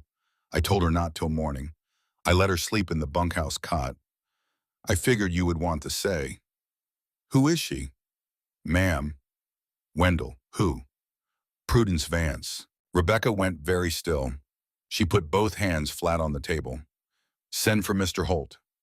He is at the south fence. Send for him." "Ma'am, she asked me not to." "What?" "She said, please do not wake him. I will not stay long. I only need 10 minutes with his wife." Rebecca looked at Wendell a long second. "Bring her in." "Ma'am, are you—" "Bring her in, Wendell, and then go saddle a horse and ride to the south fence, and tell Mr. Holt his wife is having coffee with Mrs. Vance, and he is to come up to the house when the south fence is mended, and not 1 minute sooner." "Ma'am, I can handle 10 minutes with a woman in my own kitchen." "Yes, ma'am." He brought her in. Prudence Vance was 40-something. She had been weeping at some point in the last hour. The skin under her eyes was the color of a bruise 3 days old. Her bonnet was off. Her hair was coming down on one side. She was holding a small velvet bag in both hands like a child holds a doll. "Mrs. Holt." "Mrs. Vance, thank you for seeing me." "Sit down." She sat. Rebecca poured coffee. She set the cup in front of the woman across from her. She sat down. She folded her hands. She waited. "Mrs. Holt, I do not have long. My brother thinks I am at the church arranging the flowers for Sunday. I told the driver to drop me at the church. I walked from there to the livery. I hired a wagon. I rode out alone. He will know I came here by tomorrow. I will pay for it." "Mrs. Vance, yes." "Pay for it how?" "Mrs. Holt, may I tell you a story before I tell you why I am here?" "Tell me." Prudence Vance closed her eyes. She opened them. "I was 22 years old. I had been married a year. My husband was a wheat farmer named John Pritchard. He died in a thresher accident 2 months after our daughter was born. The daughter died of a fever a week later. I came home to my mother's house in Stone Hollow. I had no money. I had no land. I had a brother." Rebecca did not move. "My brother gave me a place to live. He gave me food. He gave me an allowance. He told me I was lucky to have such a brother. And then, when I was 26, he told me I was to marry a man named Asa Vance, who was 48, and who owned a copper mine in Colorado that my brother wanted half of. I asked him if I had a choice. He told me I did. I could marry Asa Vance, or I could go on the road. He gave me 3 days to think about it." "Mrs. Vance, I married Asa Vance. I took his name. I lived in his house in Colorado for 19 years. He drank, he hit. He died of liver failure in March of last year. I came back to Stone Hollow because there was nowhere else to come. I have lived in my brother's house for 16 months. He has not raised his hand to me. He does not need to. He has not raised his hand to anybody since he learned how much more a man can take with a whisper than a fist." Rebecca's coffee had gone cold in her hands. "Mrs. Vance." "Yes." "Why are you telling me this?" "Because I came to your house yesterday in his wagon, with his voice in my mouth, and I called you a name, in your own kitchen, through the floor, with your children listening, and I went home that night, and I did not sleep, and I did not sleep the night after that. And last night, when my brother sat at his desk and wrote a paper that he means to put in Judge Bowman's hand on Monday, I walked out of the house, and I came here. because I cannot do it anymore. She opened the velvet bag. She took out a single folded paper. She set it on the table between them. What is that? It is a copy of the deposition my brother had drawn up at the courthouse yesterday afternoon to present to Judge Bowman on Monday.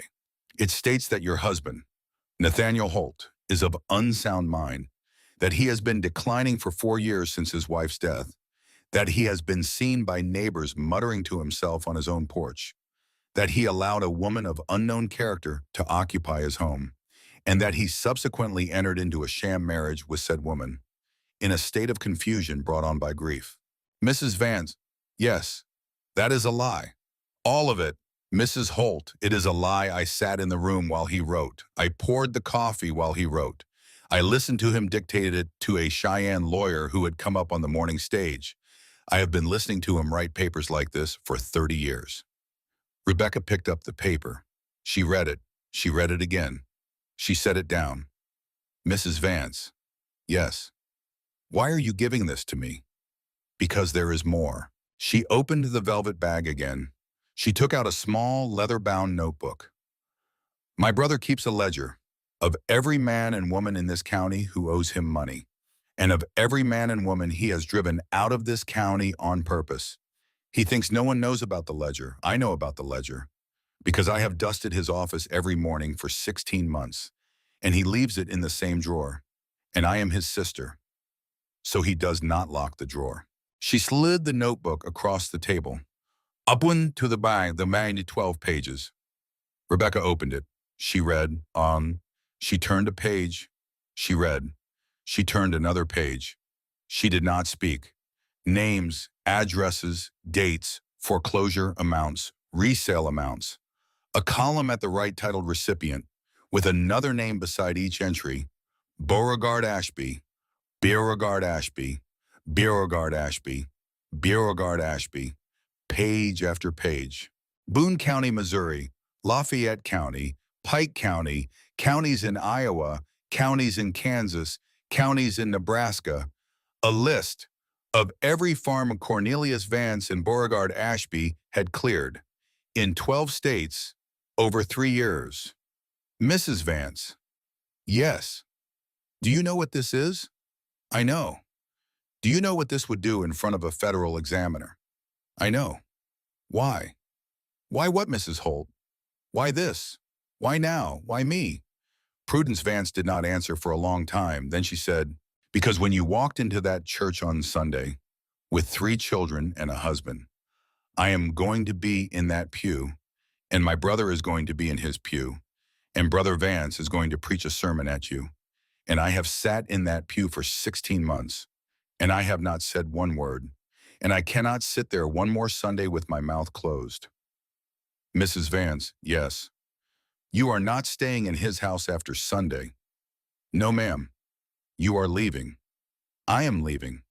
Where will you go? I have a cousin in Cheyenne, a widow. She has a spare room. She has been writing me for a year asking when I would come. I am going to her on Monday morning with 1 trunk and whatever cash I have hidden in the lining of my coat, which is enough for 3 months. And after 3 months, I will find work, Mrs. Holt. I am 45 years old. I am not too old to mend a hem or teach a child to read. I have spent 30 years being someone's sister and someone's wife. I would like to spend whatever years I have left being Prudence. Mrs. Vance, yes. Just Prudence. Just Prudence, yes. Prudence. Mrs. Holt, what is your full name? Prudence Aurelia Hatcher, before they put a man's name on me. Mrs. Hatcher. She closed her eyes. She did not open them for a long second. When she did, there were tears on her face. Mrs. Holt. Prudence Aurelia. I have not heard that name said by another woman's mouth in 23 years. Then we will say it more. Mrs. Holt, I am going to keep these papers. I am going to put them in the hand of a federal examiner on Tuesday. I am going to use the notebook. I am going to use the deposition, and I am going to say, in front of any judge who asks me, that the woman who brought me these papers came in the dark, at risk to her own safety, and that she is the reason this county will sleep through the next winter without Cornelius Vance in it. Mrs. Holt, no, do not name me. Prudence, please, do not name me in court. I do not want to be heard. I want to be free. There is a difference. He has had my name in his ledgers for 16 months.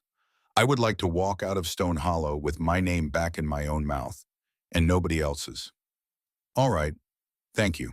You are coming to my house on Saturday with the other women. You are going to sit at this table and drink coffee with them as Prudence Hatcher. And on Sunday, you are going to sit in that church pew as Prudence Hatcher.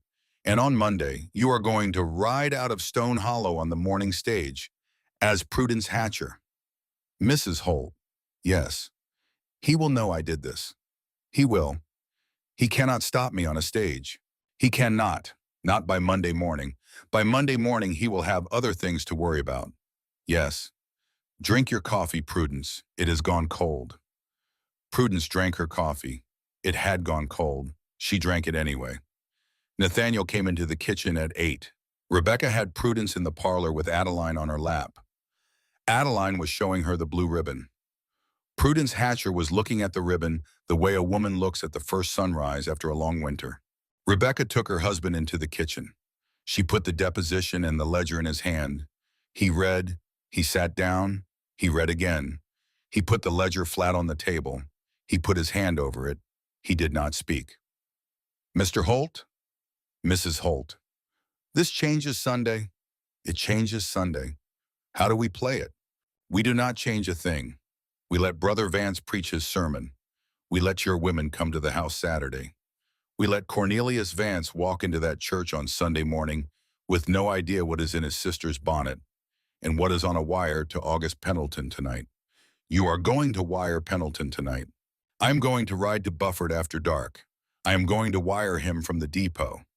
I will tell him to bring a federal examiner on the Tuesday stage. I will tell him there is documentary evidence in my possession. I will tell him to come ready to file. Mr. Holt, yes, that woman. What about her? She has been in his house 16 months. She brought us this in a velvet bag, and she asked me not to name her in court. Mrs. Holt, Mr. Holt, do you remember what you said to me on the porch the day Mrs. Vance and her brother first came up at the rise? I do not remember every word. You said, that woman did not call me a name. That woman asked me to forgive her. I said that to myself. You said it out loud. I heard it through the window. Mr. Holt, yes. You hear everything. I have been listening for 4.5 years, Mrs. Holt. I am out of practice talking. I am very practiced at listening. She had to sit down for that one. She put her head in her hands for 1 second. She lifted it. All right, then we play it your way. We let Sunday come. We let Sunday come. Saturday came first. The 11 letters had gone out on Wednesday morning. By Saturday afternoon, 6 women came up the road in 3 wagons. Cora Brennan, May Whitcomb, Lucinda Pike, Hattie Marsh, Margaret Greaves, and a woman named Bess Carraway whose homestead had been foreclosed in '84. Prudence Hatcher came in through the kitchen door from the back. The women in the parlor looked up. Cora Brennan stood up. Mrs. Vance. Hatcher. I beg your pardon. Hatcher. Prudence Hatcher.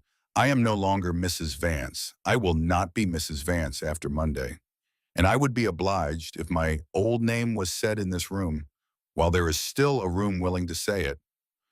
Cora Brennan looked at her a long moment. She walked across the parlor. She put both arms around Prudence Hatcher's shoulders. Welcome home, Prue. Prudence Hatcher started to cry.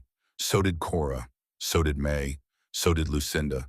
So did Hattie. So did Margaret. So did Bess. Rebecca did not cry. She had work to do. She sat the women at the table. She put the deposition in the middle of the table. She put the ledger beside it. She put her own foreclosure paper from Boone County beside that. She put a fresh pot of coffee at one end, and she said, Ladies, Sunday is tomorrow. Here is what we are going to do. By 6 o'clock that evening, the 7 women in the kitchen of Rebecca Holt had agreed on every seat in the church. Who would sit where? Who would stand when? Who would speak? Who would not? And what would happen at the moment Brother Vance pronounced the benediction? It was a quiet plan. It did not require anybody to shout. That was the most dangerous part of it. Sunday morning broke clear and cool. Rebecca dressed at 6. She wore the black dress that had been her sister-in-law's. It had been taken in twice. It was the only dress she owned that was not the gray one she had walked into Wyoming in. It was the dress she had been married in 5 days before. She braided Adeline's hair. She tied the blue ribbon in it. She tied Ezra's neckcloth.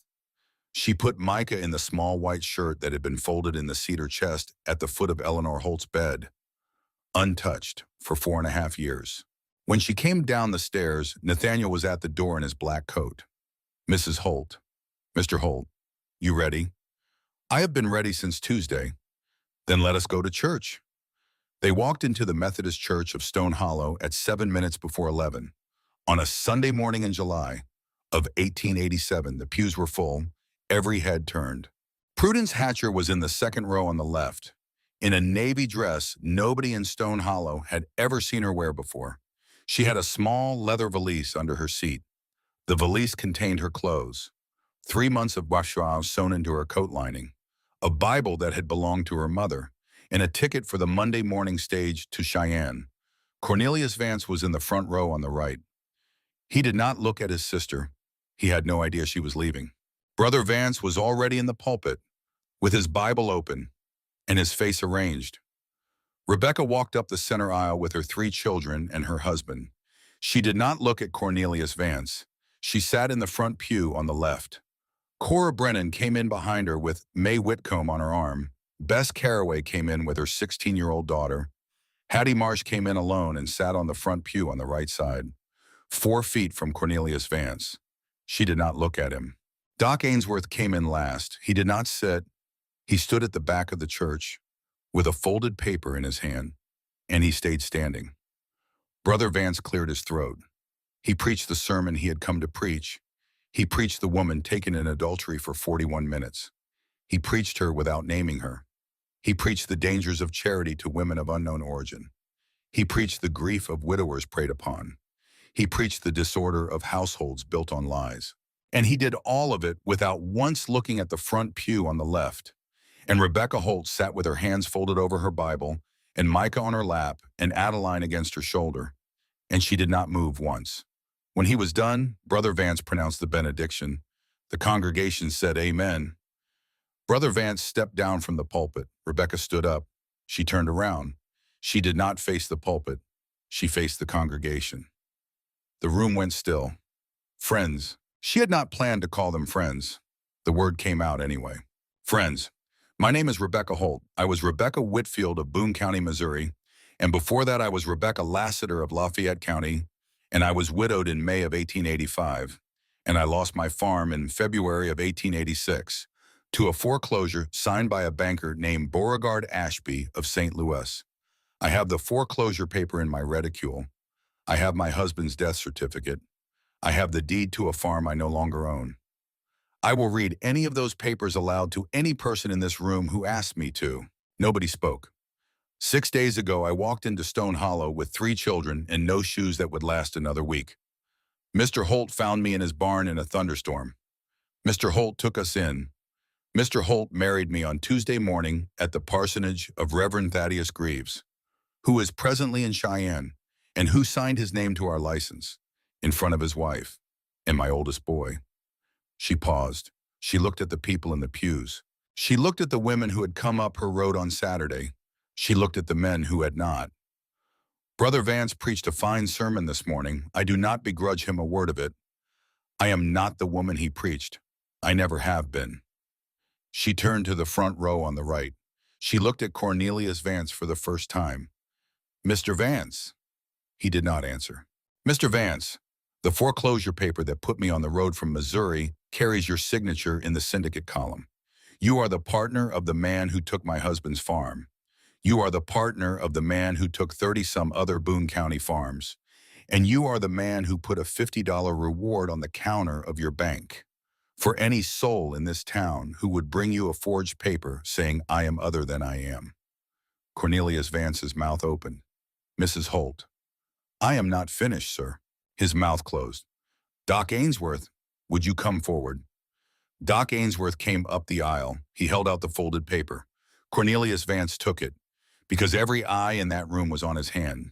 He opened it. He read it. He read it again. The blood went out of his face like somebody had pulled a cork. Mr. Vance, the paper in your hand is a copy of a wire from August Pendleton, Comptroller of the Currency Examiner. To my husband, dated yesterday. It informs my husband that Beauregard Ashby's bank in St. Louis was placed under examination by the Comptroller's office 4 days ago. It informs my husband that a federal examiner is presently in Boone County, Missouri, examining every signature on every foreclosure paper your syndicate has filed in 3 years. It informs my husband that the examiner will be in Stone Hollow by Tuesday, and that you, sir, are the subject of a deposition request the same morning. Cornelius Vance made a small sound. I am not going to ask you any questions, Mr. Vance. I am not the federal examiner. I am only a woman in this town, married 6 days, and I came to church this morning because I wanted you to hear from my mouth that I know your name, and I know what you have done, and I am no longer afraid of you. She turned back to the congregation. Friends, the man who has been telling this town that my husband is unsound is going to spend Tuesday morning in his bank with a federal examiner.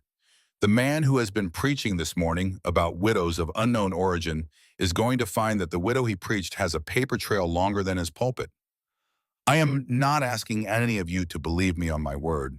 I am asking you to wait until Tuesday and believe the federal examiner. That is all. She sat down. The church did not breathe for 10 seconds. Then Cora Brennan stood up in the second pew. I will swear to her testimony. Mae Whitcomb stood up. I will swear to it too. Hattie Marsh stood up on the right side of the aisle. I have known Mrs. Holt since she signed her marriage license at my counter. I will swear to her testimony as well.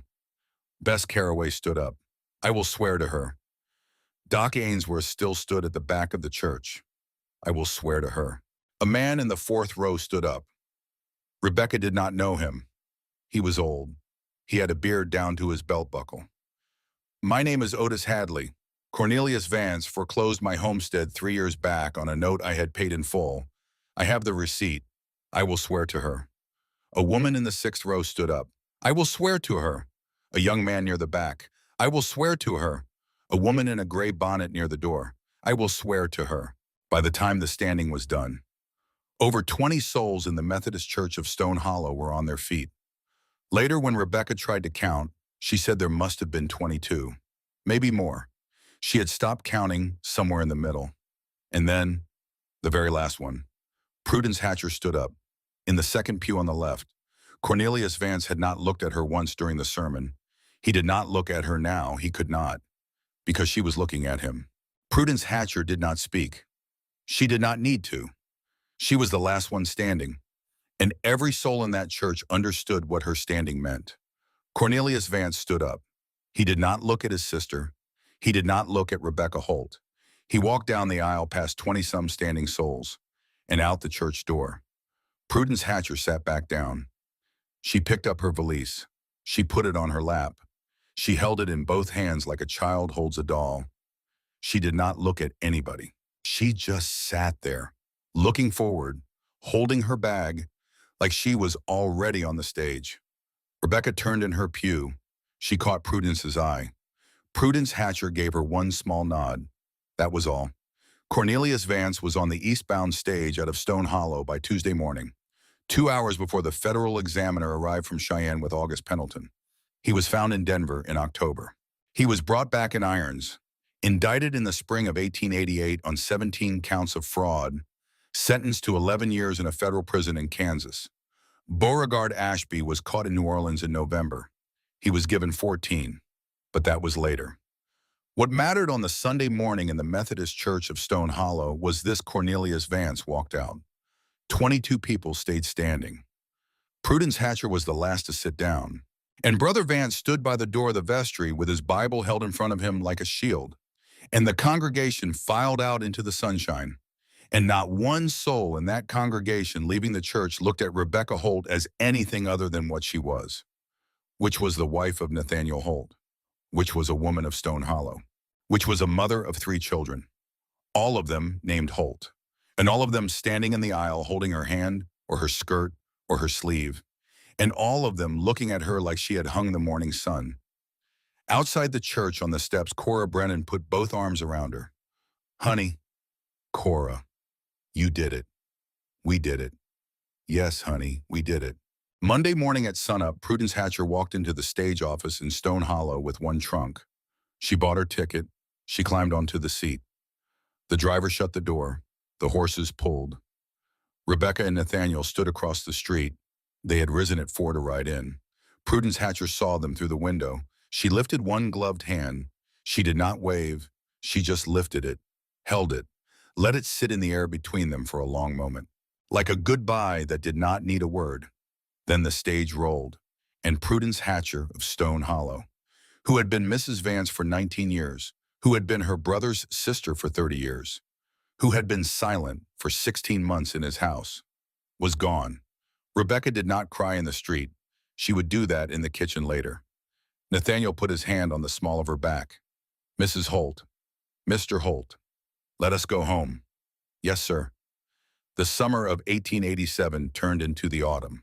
The autumn turned into the winter. The door at the end of the upstairs hallway was open. Micah Holt slept in the bed under the window, with his mother's hand stroking his hair at night.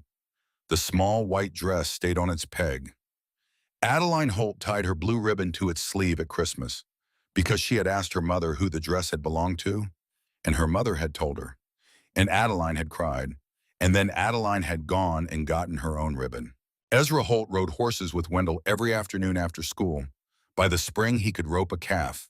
By the summer, he was 11, and tall as his mother, and the look in his eyes that had broken her heart in Boone County was gone, and it did not come back. In April of 1888, Rebecca Holt told her husband over coffee at the kitchen table that the doctor in Cheyenne had been wrong 4.5 years ago. She told him this with both hands wrapped around her cup, and her face turned toward the window, because she could not say it to his face. She told him the baby would come in November. She told him she had known 3 weeks and had not been able to find the words. Nathaniel Holt set his cup down. He stood up. He walked around the table. He knelt down in front of his wife of 9 months. He put his forehead against her belly. He stayed there a long time. When he stood up, he had no words.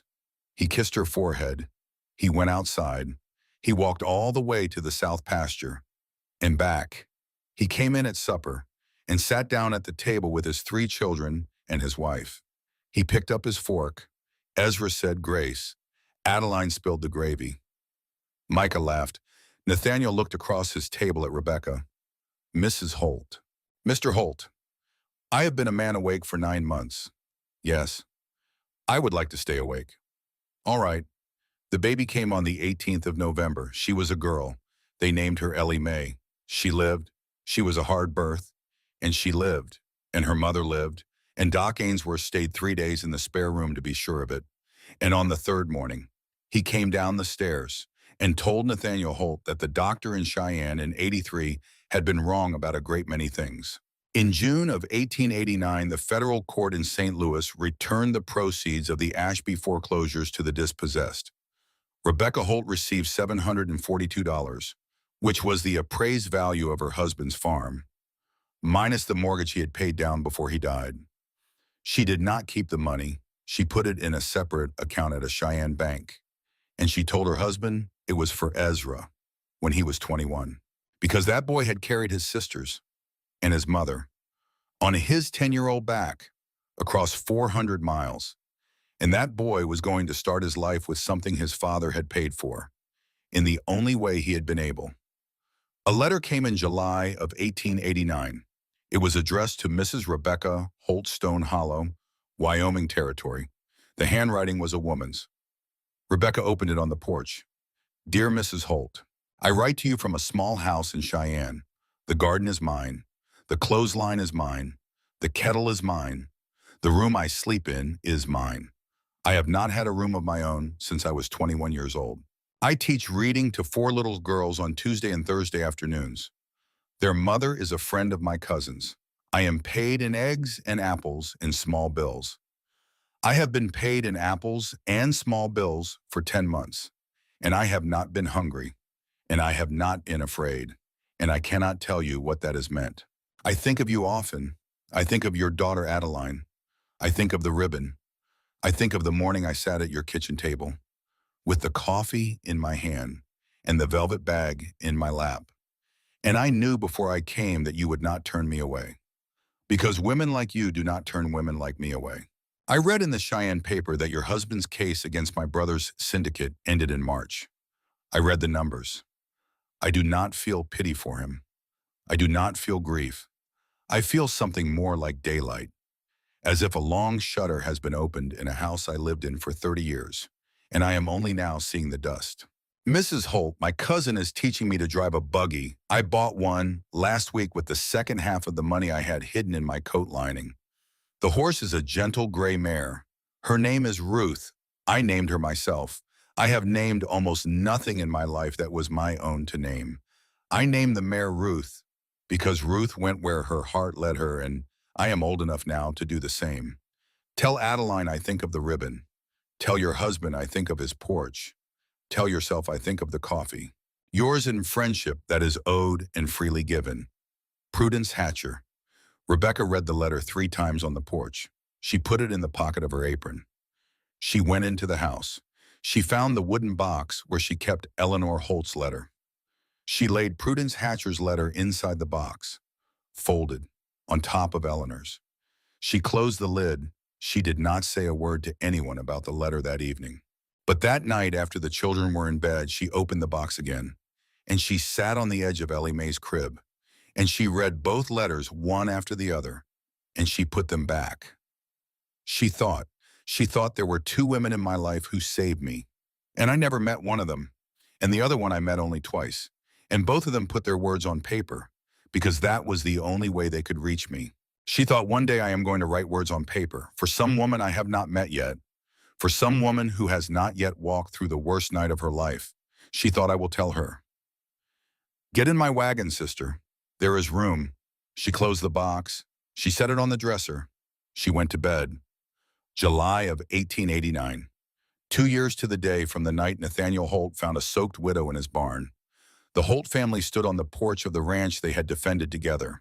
Rebecca Holt watched her husband lift their daughter Ellie Mae onto his shoulder, 8 months old, already trying to grab his hat. She watched Ezra chase Adeline across the yard. She watched Micah try to climb the porch rail. She put her hand on her own waist, where a second child of her body had begun to make himself known. She thought about the 4 words a stranger had said to her in a thunderstorm. On the worst night of her life, get in my wagon. She thought about how she had nearly said no. She thought about how a yes can be a doorway, that a woman does not know she is walking through until the door has shut behind her, and how some doorways open into rooms that have been waiting for that woman her whole life, without her knowing. She thought about Eleanor Holt, who had left her a letter she could never have asked for. She thought about Prudence Hatcher, who had ridden through the dark with a velvet bag and a ledger, so that Rebecca could walk into a church on a Sunday morning and tell the truth out loud. She thought, I am not the woman who walked into that barn 2 years ago. I am not even her cousin. She thought the Lord did not save me. The Lord put me where a man could, and then the Lord put 2 other women in my path, and those 2 women carried me the rest of the way. The Lord uses what is at hand, and what is at hand is usually a woman with a letter, or a woman with a ledger, or a woman with a kettle on. Nathaniel turned on the porch with their daughter on his shoulder. Mrs. Holt? Mr. Holt? Supper. Coming, sir. She walked into her own kitchen, in her own house, on her own land, with her own name on every paper that mattered in the territory of Wyoming. She was Rebecca Holt of Stone Hollow. She was nobody's beggar. She was nobody's charity. She was nobody's woman taken in adultery. She was nobody's foreclosed widow on a list of towns in St. Louis. She was a wife. She was a mother of 4. She was the mistress of the finest spread in the county. She was the woman who had walked into a Methodist church on a Sunday morning and turned over 20 souls to their feet without raising her voice once. She was the woman who had read another woman's letter on the edge of an empty crib, and had folded it, and had kept it, and had begun very slowly to write her own. She was home, and she was home for good. The dish she was carrying to the table was a heavy one, stew, hot, made from a recipe Eleanor Holt had left written on the inside of the kitchen cupboard door, in a hand Rebecca had never met. but knew now, better than her own sisters. She set the dish on the table. She sat down. She looked at the 4 children who carried her husband's name. She looked at the husband she had not loved on a Tuesday morning in July of '87, and who she loved now, beyond words, beyond letters, beyond papers, beyond every fear she had carried into his barn on the worst night of her life. She bowed her head.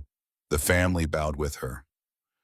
Lord, that was Nathaniel, for this food and this roof and these children and this woman beside me, we give you thanks. Amen. Amen, the children said. Amen, Rebecca said. She lifted her head. She looked at her husband. He was already looking at her. The corner of his mouth did that thing. She knew now what it meant. She had known since February, when she had finally written it down, in a letter of her own, tucked into the wooden box, on top of Prudence Hatcher's letter, on top of Eleanor Holt's. A letter that was not yet finished. A letter that began, to the woman who comes after me. Whoever you are, wherever you come from, whatever brought you here, get in the wagon, sister. There is room.